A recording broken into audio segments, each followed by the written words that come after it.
ਜੀ ਸਾਰੇ ਦੋਸਤਾਂ ਨੂੰ ਜੀ ਆਇਆਂ ਨੂੰ ਹਿਸਟਰੀ ਲੈਕਚਰ ਸੀਰੀਜ਼ ਦੇ ਵਿੱਚ। ਜਿਹੜੇ ਦੋਸਤ ਸਾਡੇ ਨਾਲ ਅਟੈਚ ਨੇ ਦੇਖ ਰਹੇ ਨੇ ਸਾਨੂੰ, ਉਹ ਕਾਈਂਡਲੀ ਸ਼ੇਅਰ ਕਰ ਦੇਣ ਤਾਂ ਕਿ ਬਾਕੀ ਲੋਕ ਵੀ ਜਿਹੜੇ ਨੇ ਉਹ ਵੀ ਆ ਸਕਣ ਔਰ ਅਸੀਂ ਆਪਣੀ ਫਿਰ ਗੱਲਬਾਤ ਜਿਹੜੀ ਇਹ ਲੈਕਚਰ ਦੀ ਸ਼ੁਰੂ ਕਰ ਸਕੀਏ। ਜਿੰਨੀ ਦੇਰ ਤੱਕ ਸਾਰੇ ਦੋਸਤ ਆ ਰਹੇ ਨੇ, ਅਸੀਂ ਹਿਸਟਰੀ ਲੈਕਚਰ ਸੀਰੀਜ਼ ਦੇ ਹਵਾਲੇ ਨਾਲ ਕੋਈ ਇੱਕ ਦੋ ਗੱਲਾਂ ਸਾਂਝੀਆਂ ਕਰੀਏ ਔਰ ਜਿਹੜੀਆਂ ਅਪਕਮਿੰਗਸ ਨੇ ਉਹ ਵੀ ਤੁਹਾਡੇ ਨਾਲ ਡਿਸਕਸ ਕਰਦੇ ਜਾਂਦੇ ਹਾਂ ਕਿ ਅਸੀਂ ਇੱਕ ਤੇ ਸਾਰੇ ਦੋਸਤਾਂ ਨੂੰ ਇਹ ਦੱਸਣਾ ਚਾਹ ਰਹੇ ਸਾਂ ਕਿ ਅਸੀਂ ਬੁੱਕ ਆਫ ਦਾ ਵੀਕ ਦੇ ਹਵਾਲੇ ਨਾਲ ਵੀ ਅਸੀਂ ਕੁਛ ਅੱਜ ਸ਼ੇਅਰ ਕਰਾਂਗੇ ਐਂਡ ਇਸ ਲੈਕਚਰ ਦੇ ਬਿਲਕੁਲ ਐਂਡ ਦੇ ਉੱਪਰ ਕਿ ਅਸੀਂ ਇੱਕ ਕਿਤਾਬ ਨੂੰ ਬੁੱਕ ਆਫ ਵੀਕ ਡਿਕਲੇਅਰ ਕਰਾਂਗੇ, ਫਿਰ ਉਹਦੇ ਹਵਾਲੇ ਨਾਲ ਸਾਰੀ ਗੱਲਬਾਤ ਅਸੀਂ ਸ਼ੇਅਰ ਕਰਾਂਗੇ। ਸੋ ਹਿਸਟਰੀ ਲੈਕਚਰ ਸੀਰੀਜ਼ ਦੇ ਵਿੱਚ ਸਾਰੇ ਦੋਸਤ ਜਿਹੜੇ ਆਉਂਦੇ ਨੇ ਉਹਨਾਂ ਦੀ ਬੜੀ ਮਿਹਰਬਾਨੀ, ਉਹਨਾਂ ਨੇ ਬੜਾ ਸਾਥ ਦਿੱਤਾ ਔਰ ਦਿਨ ਬ ਦਿਨ ਜਿਸ ਤਰ੍ਹਾਂ ਇਹ ਸਾਡੇ ਨਾਲ ਬਹੁਤ ਸਾਰੇ ਲੋਕ ਜੁੜ ਰਹੇ ਨੇ, ਇਹ ਇੱਕ ਬਹੁਤ ਹੀ ਅੱਛਾ ਜਿਹੜਾ ਨਾ ਉਹ ਦਿਨ ਬ ਦਿਨ ਚੀਜ਼ਾਂ ਬਣਦੀਆਂ ਜਾ ਰਹੀਆਂ ਨੇ। ਸਾਡੇ ਨਾਲ ਸਕਾਲਰ ਦੀ ਬੜੀ ਮਿਹਰਬਾਨੀ ਕਿ ਉਹ ਸਾਡੇ ਨਾਲ ਟਾਈਮ ਕੱਢਦੇ ਨੇ ਔਰ ਆਉਂਦੇ ਨੇ ਔਰ ਆਪਣੇ ਬੜੇ ਕੀਮਤੀ ਟਾਈਮ ਦੇ ਵਿੱਚੋਂ ਜਿਹੜਾ ਉਹ ਇਸ ਹਿਸਟਰੀ ਲੈਕਚਰ ਸੀਰੀਜ਼ ਦਾ ਹਿੱਸਾ ਬਣਦਾ। ਸੋ ਅੱਜ ਅਸੀਂ ਜਿਹੜੀ ਗੱਲ ਕਰਨ ਜਾ ਰਹੇ ਹਾਂ ਜਿਸ ਟੌਪਿਕ ਦੇ ਹਵਾਲੇ ਨਾਲ, ਪਾਰਟੀਸ਼ਨ ਲੈਂਡ ਪਾਰਟੀਸ਼ਨ ਹਿਸਟਰੀਜ਼। ਅੱਜ ਸਾਡੇ ਨਾਲ ਸਾਡੇ ਜਿਹੜੇ ਸਪੀਕਰ ਨੇ, ਜਿਹੜੇ ਗੈਸਟ ਨੇ, ਡਾਕਟਰ ਪਵਿੱਦੀ ਜੀ ਨੇ ਸਾਡੇ ਨਾਲ। ਉਹ ਪਾਕਿਸਤਾਨ ਔਰ ਇੰਡੀਆ ਔਰ ਇਸ ਤੋਂ ਇਲਾਵਾ ਯੂਕੇ, ਇਹਨਾਂ ਦੇ ਜਿੰਨੇ ਵੀ ਸਾਡੇ ਹਿਸਟਰੀ ਦੇ ਨਾਲ ਜੁੜੇ ਲੋਕ ਨੇ ਸਾਰਿਆਂ ਦੇ ਵਿੱਚ ਉਹਨਾਂ ਦਾ ਇੱਕ ਬੜਾ ਇੱਕ ਨਾਂ ਹੈ। ਅਸੀਂ ਇਹਨਾਂ ਨੂੰ ਜਾਣਦੇ ਹਾਂ, ਸਟੂਡੈਂਟਸ ਦੇ ਵਿੱਚ ਇੱਕ ਬੜਾ ਨਾਂ ਹੈ। ਪੰਜਾਬ ਯੂਨੀਵਰਸਿਟੀ ਹੋਵੇ, ITU ਲਾਹੌਰ ਹੋਵੇ, ਇਸੇ ਤਰ੍ਹਾਂ ਇੰਡੀਆ ਦੇ ਵਿੱਚ ਵੀ ਡਿਫਰੈਂਟ ਯੂਨੀਵਰਸਿਟੀਜ਼ ਹੋਣ, ਉੱਥੋਂ ਦੇ ਲੋਕਾਂ ਦੇ ਨਾਲ ਮੈਂ ਪੋਸਟਰ ਜਦੋਂ ਸ਼ੇਅਰ ਕੀਤਾ ਉਹਦੇ ਤੋਂ ਬਾਅਦ ਇੱਕ ਬਹੁਤ ਦੋਸਤਾਂ ਦੇ ਕਮੈਂਟ ਔਰ ਮੈਸੇजेस ਔਰ ਈਮੇਲਸ ਦੇ ਥਰੂ ਬੜਾ ਅੱਛਾ ਰਿਸਪੌਂਸ ਰਿਹਾ ਕਿ ਪਿਪਾ ਜੀ ਅੱਜ ਆ ਰਹੇ ਨੇ ਸਾਡੇ ਨਾਲ ਗੱਲਬਾਤ ਕਰਨ ਪਾਰਟੀਸ਼ਨ ਦੇ ਹਵਾਲੇ ਨਾਲ। ਮੈਂ ਉਹਨਾਂ ਦਾ ਥੋੜਾ ਜਿਹਾ ਰਸਮੀ ਜਿਹੜਾ ਤਾਰਫ ਹੈ, ਬਹੁਤ ਸਭ ਲੋਕ ਉਹਨਾਂ ਨੂੰ ਜਾਣਦੇ ਨੇ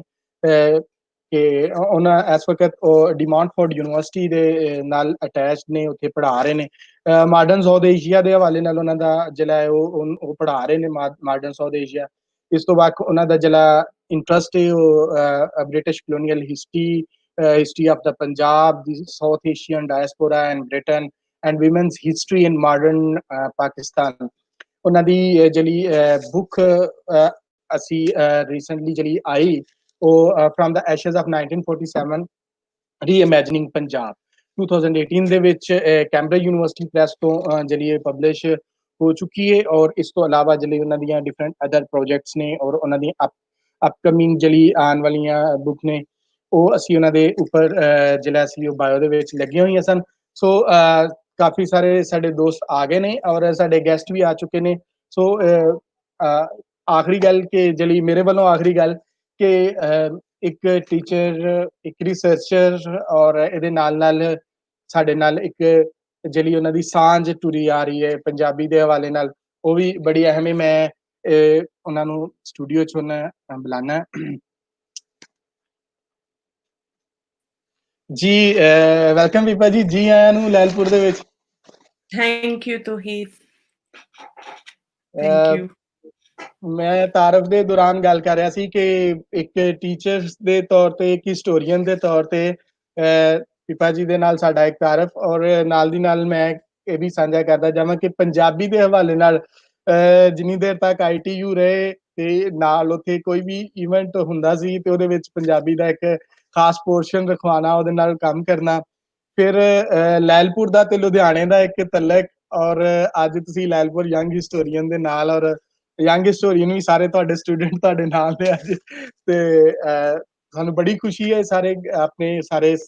ਗਰੁੱਪ ਨੂੰ ਔਰ ਸਾਰੇ ਦੋਸਤਾਂ ਨੂੰ ਕਿ ਤੁਸੀਂ ਅੱਜ ਸਾਡੇ ਨਾਲ ਇਸ ਲੈਕਚਰ ਸੀਰੀਜ਼ ਦੇ ਵਿੱਚ ਆਏ ਹੋ। ਜੀ ਵਿਪਾ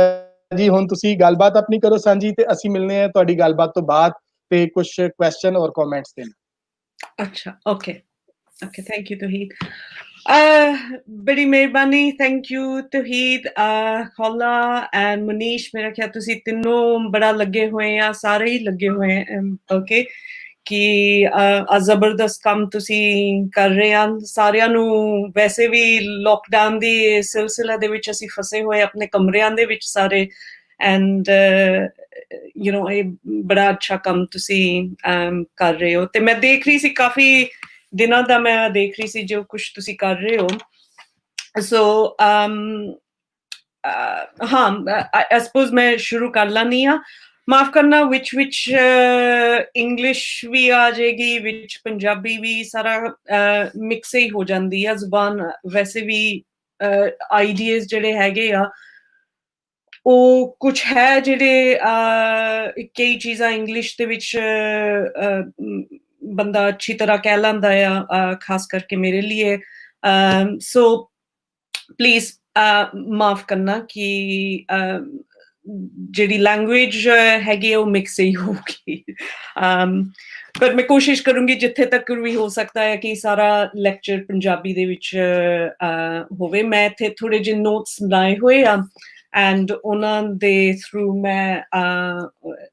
ਥੋੜੇ ਜਿਹੇ ਆਈਡੀਆਜ਼ ਤੁਹਾਡੇ ਨਾਲ ਸ਼ੇਅਰ ਕਰੂੰਗੀ। ਸੋ ਜਦੋਂ ਤੌਹੀਦ ਮੈਨੂੰ ਕਹਿ ਰਿਹਾ ਸੀਗਾ ਕਿ ਤੁਸੀਂ ਜ਼ਰੂਰ ਆਉਣਾ ਆ ਤੇ ਤੁਸੀਂ ਸਾਡੇ ਵਾਸਤੇ ਲੈਕਚਰ ਕਰਨਾ ਆ, ਤੇ ਮੈਂ ਮੰਨ ਤਾਂ ਗਈ ਸੀਗੀ। ਉਹਨੇ ਮੈਨੂੰ ਕਿਹਾ ਸੀਗਾ ਕਿ ਜਿਹੜੀ ਮੇਰੀ ਕਿਤਾਬ ਹੈਗੀ ਆ ਫਰੋਮ ਦੀ ਐਸ਼ਜ਼, ਮੈਂ ਇੱਥੇ ਕੋਲ ਹੀ ਰੱਖੀ ਹੋਈ ਆ, ਫਰੋਮ ਦੀ ਐਸ਼ਜ਼ ਆਫ 1947, ਕਿ ਤੁਸੀਂ ਇੱਥੇ ਕੋਈ ਗੱਲਬਾਤ ਕਰਨਾ, ਕਿਉਂਕਿ ਇਹ ਜਿਹੜਾ ਮੇਰਾ ਕੰਮ ਕੀਤਾ ਸੀਗਾ ਪੰਜਾਬ ਤੇ ਕਾਫੀ ਪੁਰਾਣਾ ਕੰਮ ਆ। ਕਾਫੀ ਸਾਲ ਮੈਂ ਕੰਮ ਵੀ ਕੀਤਾ ਸੀਗਾ ਕਿ ਜਿਹੜੇ ਪਾਰਟੀਸ਼ਨ ਦੇ ਹਵਾਲੇ ਜਿਹੜੇ ਲੋਕ ਮਾਈਗ੍ਰੇਟ ਕਰਕੇ ਗਏ ਸੀਗੇ, ਇੰਡੀਆ ਤੋਂ ਪਾਕਿਸਤਾਨ ਆਏ, ਪਾਕਿਸਤਾਨ ਤੋਂ ਇੰਡੀਆ ਚਲ ਗਏ, ਖਾਸ ਕਰਕੇ ਲੁਧਿਆਣਾ ਐਂਡ ਲਾਲਪੁਰ ਦੇ ਜਿਹੜੇ ਲੋਕ ਆ ਉਹਨਾਂ ਦੇ ਕਨੈਕਸ਼ਨਸ ਮੈਂ ਸਾਰੇ ਡਾਕੂਮੈਂਟ ਕੀਤੇ ਸੀਗੇ। ਔਰ ਹਿਸਟਰੀਜ਼ ਕਾਫੀ ਮੈਂ ਕੰਡਕਟ ਕੀਤੀਆਂ ਸੀਗੀਆਂ ਇਸ ਪ੍ਰੋਜੈਕਟ ਬਾਰੇ।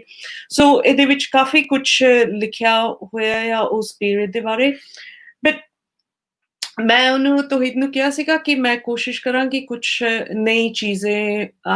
ਤੁਹਾਡੇ ਨਾਲ ਸ਼ੇਅਰ ਕਰਨ ਨੂੰ, ਕਿਉਂਕਿ ਇੱਕ ਦੋ ਮੇਰੇ ਇਸ ਵੇਲੇ ਨਏ ਪ੍ਰੋਜੈਕਟਸ ਚੱਲ ਰਹੇ ਆ ਜਿਹੜਾ ਕਿ ਮੈਂ ਆਈਡੀਆਜ਼ ਡਿਵੈਲਪ ਕਰ ਰਹੀ ਹਾਂ ਐਂਡ ਕੋਸ਼ਿਸ਼ ਆ ਕਿ ਉਹ ਕੁਛ ਥੋੜੇ ਜਿਹੇ ਆਈਡੀਆਜ਼ ਮੈਂ ਤੁਹਾਡੇ ਨਾਲ ਨਾ ਸ਼ੇਅਰ ਕਰੂੰਗੀ। ਐਂਡ ਉਹਨਾਂ ਦਾ ਐਕਚੁਅਲੀ ਜਿਹੜਾ ਕੰਮ ਖਾਸ ਕਰਕੇ ਪਾਰਟੀਸ਼ਨ ਦੇ ਹਵਾਲੇ ਜਿਹੜਾ ਹੈਗਾ ਆ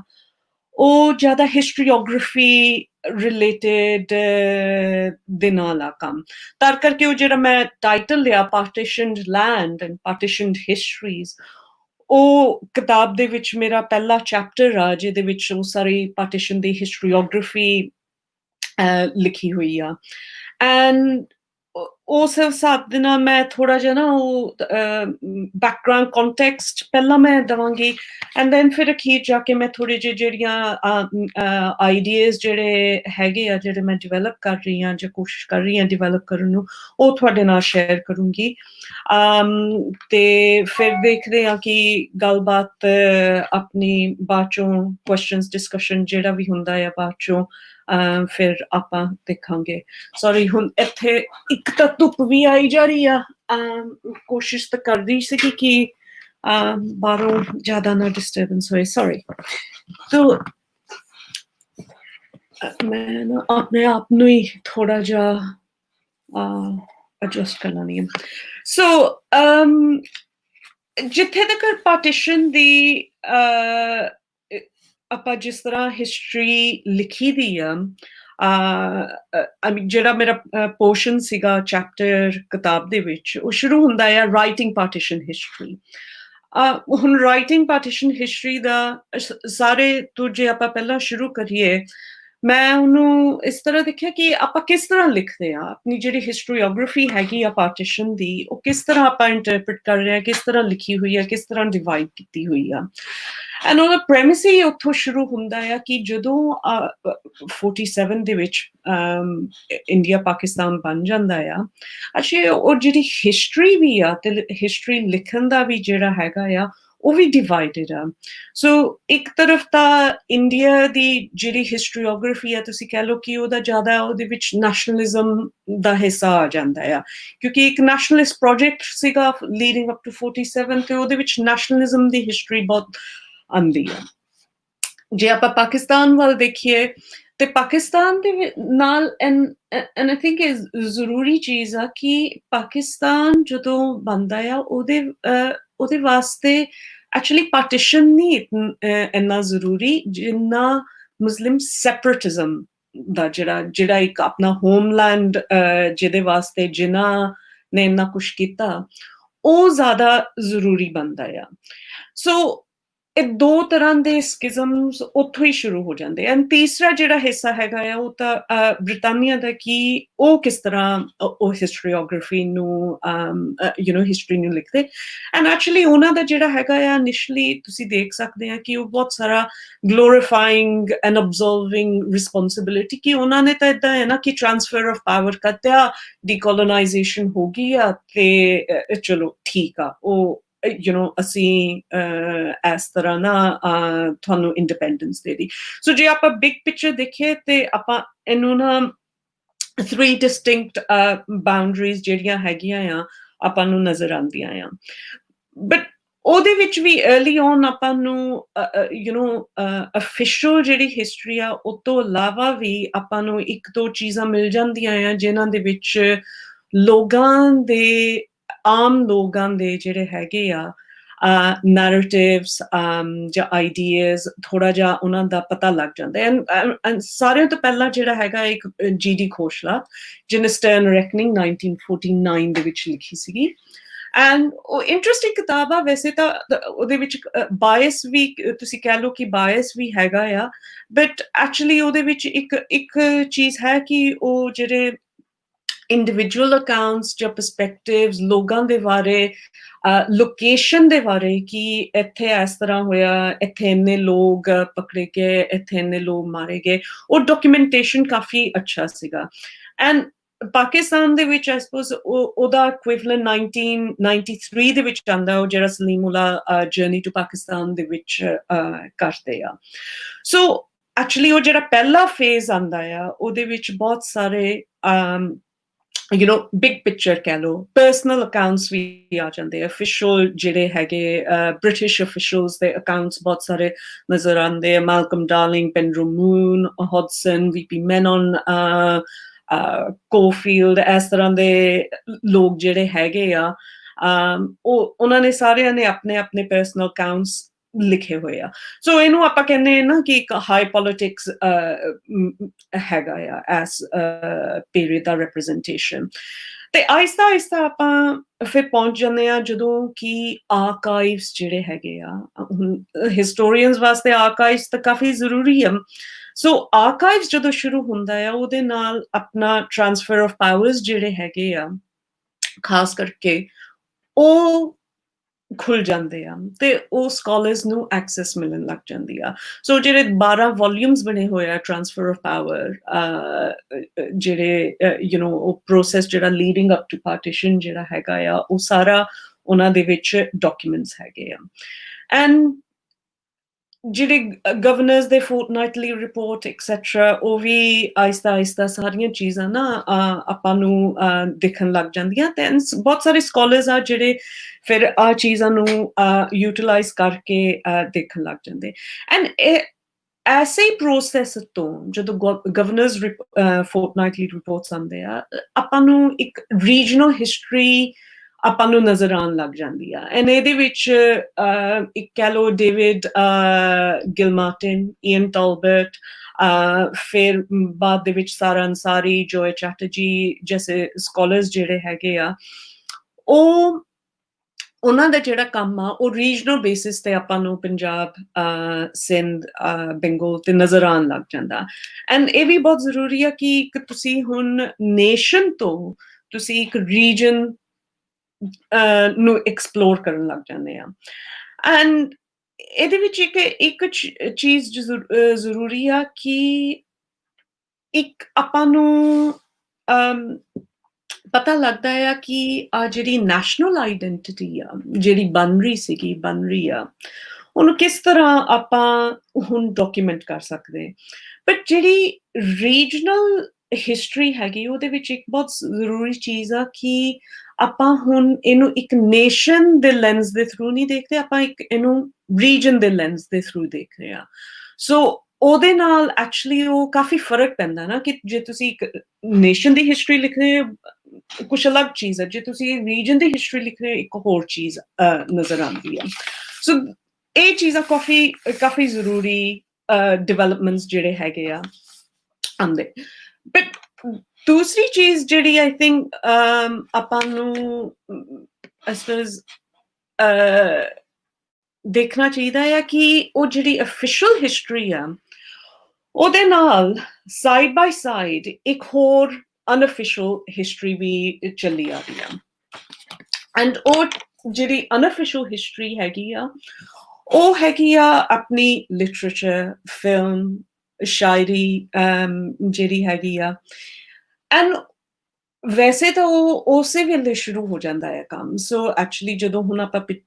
ਵਾਪਸ ਜਾ ਕੇ ਦੇਖਦੇ ਹਾਂ ਲਿਟਰੇਚਰ ਜਿਹੜਾ ਹੈਗਾ, ਪੋਇਟਰੀ ਹੈਗੀ ਆ, ਜਿਹੜੀਆਂ ਫਿਲਮਾਂ ਆ, ਆਲਮੋਸਟ ਇਮੀਡੀਏਟਲੀ ਮੰਥਸ years ਜਿਹੜੇ ਹੈਗੇ ਆ ਪਾਰਟੀਸ਼ਨ ਤੋਂ ਬਾਅਦ ਉਹ ਆਲਮੋਸਟ ਇਮੀਡੀਏਟਲੀ ਸਾਰਾ ਕੰਮ ਸ਼ੁਰੂ ਹੋ ਜਾਂਦਾ ਆ।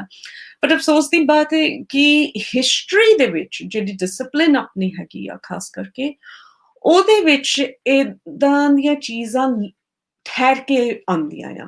ਉਹ ਤਾਂ ਜਿਹੜੇ ਅਰਲੀ ਸਕਾਲਰਸ ਆ ਉਹਨਾਂ ਨੂੰ ਇੰਨਾ ਇਸ ਚੀਜ਼ਾਂ ਦੇ ਨਾਲ ਕੰਸਰਨ ਨਹੀਂ ਹੈਗਾ ਆ। ਉਹ ਚੀਜ਼ਾਂ ਬਾਅਦ ਦੇ ਵਿੱਚ ਨਜ਼ਰ ਆਉਂਦੀਆਂ। ਐਂਡ ਆਈ ਥਿੰਕ ਇਹਦੇ ਵਿੱਚ ਇੱਕ ਬਹੁਤ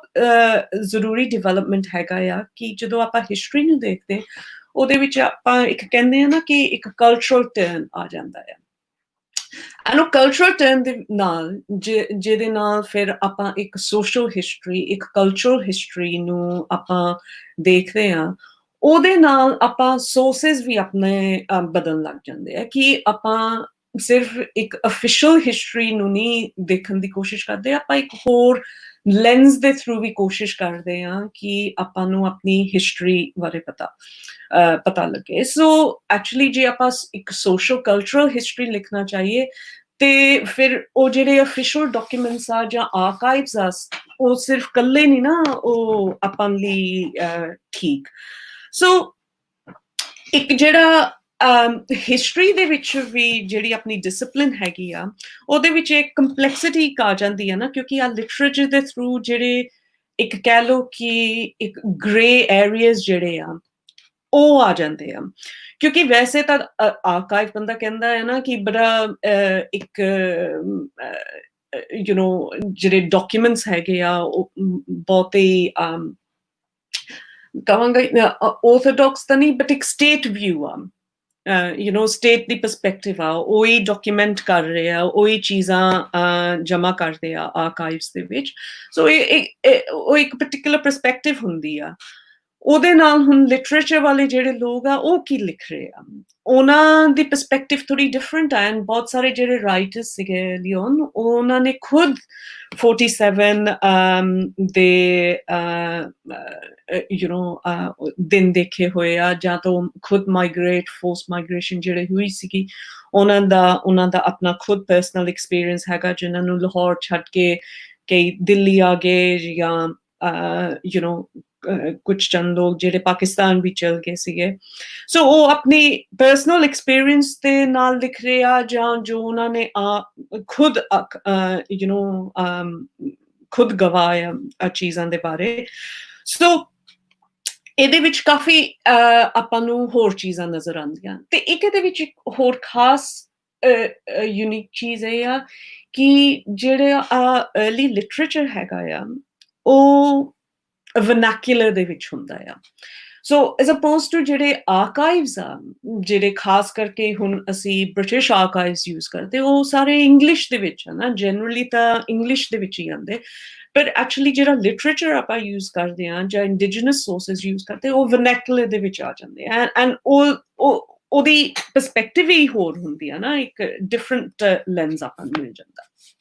ਸੋ ਇਹ ਦੋਨੇ ਚੀਜ਼ਾਂ ਸਾਈਡ ਬਾਈ ਸਾਈਡ ਚੱਲੀ ਜਾਂਦੀਆਂ। ਬਟ ਐਕਚੁਅਲੀ ਹਿਸਟੋਰੀਅਨਸ ਇਹਨਾਂ ਨੂੰ ਸਿਰਫ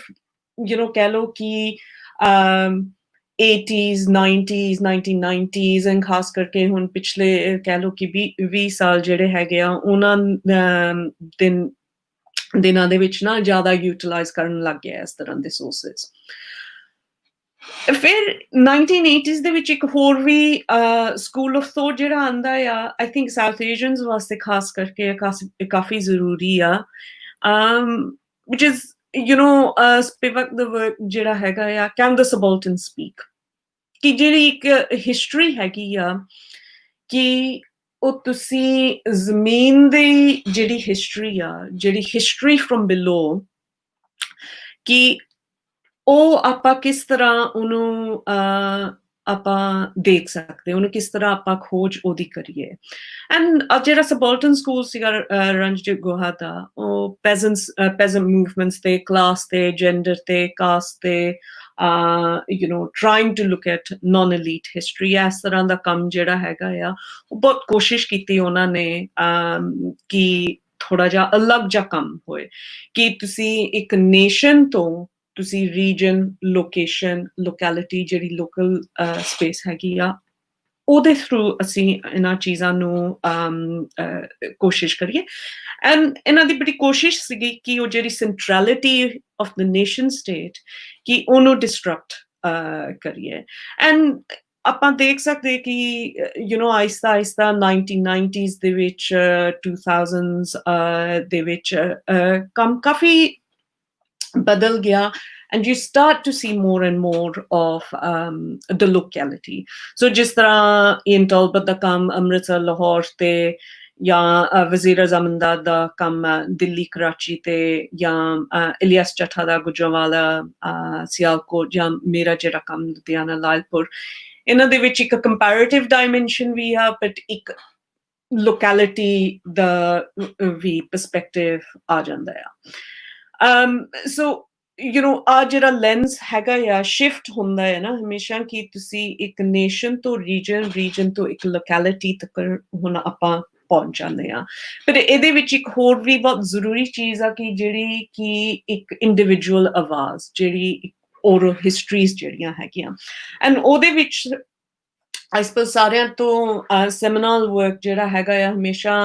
ਲੋਕ ਕੋਟ ਕਰਦੇ ਕਿ ਉਰਵਸ਼ੀ ਬਟਾਲੀਆ ਦਾ ਜਿਹੜਾ the other side of silence ਜਿਹੜਾ ਕੰਮ ਆ,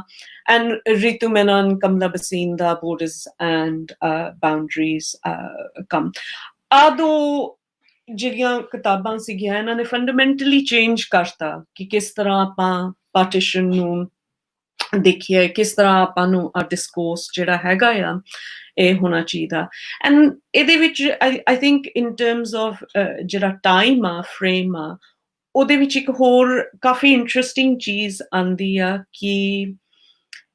ਲੇਟ 1990s ਵਾਲਾ ਜਿਹੜਾ ਪੀਰੀਅਡ ਆ, ਉਸ ਵੇਲੇ ਜੇ ਆਪਾਂ ਹਿਸਟੋਰਿਕਲੀ ਦੇਖੀਏ ਕਿ ਬਹੁਤ ਸਾਰਾ ਡਿਸਕਸ਼ਨ ਹੋ ਰਿਹਾ ਸੀਗਾ ਐਥਨਿਕ ਕਲੈਂਜ਼ਿੰਗ ਐਂਡ ਜੈਨੋਸਾਈਡ, ਜਿਹੜਾ ਬੋਸਨੀਆ ਜੋ ਕੁਝ ਹੋ ਰਿਹਾ ਸੀਗਾ, ਰਵਾਂਡਾ ਵੀ ਜੋ ਕੁਝ ਹੋਇਆ ਸੀਗਾ। ਸੋ ਕਾਫੀ ਸਾਰੇ ਇਸ ਤਰ੍ਹਾਂ ਦੇ ਥਿਓਰੈਟੀਕਲ ਡਿਬੇਟਸ ਹੋ ਰਹੇ ਸੀਗੇ। ਸੋ ਇਹ ਜਿਹੜਾ ਕੰਮ ਆ ਨਾ, ਐਕਚੁਅਲੀ ਉਹ ਐਸੇ ਮਿਲੀਓ ਦੇ ਵਿੱਚ ਨਾ ਉਹ ਆਉਂਦਾ ਹੈ। End of course south Asia ਦੇ ਕੰਟੈਕਸਟ ਦੇ ਵਿੱਚ ਆ ਚੀਜ਼ਾਂ ਜਿਹੜੀਆਂ ਹੈਗੀਆਂ, ਉਹ ਆਪਾਂ ਨੂੰ ਉਰਵਸ਼ੀ ਬਟਾਲੀਆ ਜਿਹੜੀ ਹੈਗੀ, ਉਹ ਸ਼ੀ ਟਾਕਸ ਅਬਾਊਟ ਕਿ 1984 ਦਾ ਇੰਪੈਕਟ ਉੱਤੇ ਕੀ ਹੋਇਆ, ਜਿਹੜਾ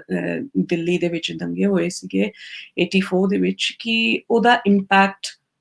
ਕਾਫੀ ਸੀਗਾ ਉਹਦੇ ਕੰਮ ਤੇ। ਐਂਡ ਆਫ ਕੋਰਸ ਦੈਨ ਫਿਰ ਬਾਬਰੀ ਮਸਜਿਦ ਦਾ ਵੀ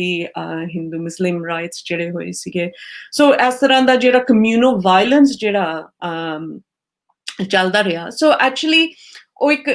ਇੱਕ ਰਿਮਾਈਂਡਰ ਵੀ ਹੋ ਜਾਂਦਾ ਹੈ ਨਾ ਕਿ ਪਾਰਟੀਸ਼ਨ ਦੇ ਨਾਲ ਇੰਡੀਆ ਪਾਕਿਸਤਾਨ ਤਾਂ ਬਣ ਗਿਆ, ਪਰ ਜਿਹੜੀਆਂ ਪੁਰਾਣੀਆਂ ਫਾਲਟ ਲਾਈਨਸ ਸੀਗੀਆਂ, ਆਪਣੀਆਂ ਕਮਿਊਨਲ ਫਾਲਟ ਲਾਈਨਸ ਕਹਿ ਲਓ, ਕਿ ਉਹ ਹਜੇ ਵੀ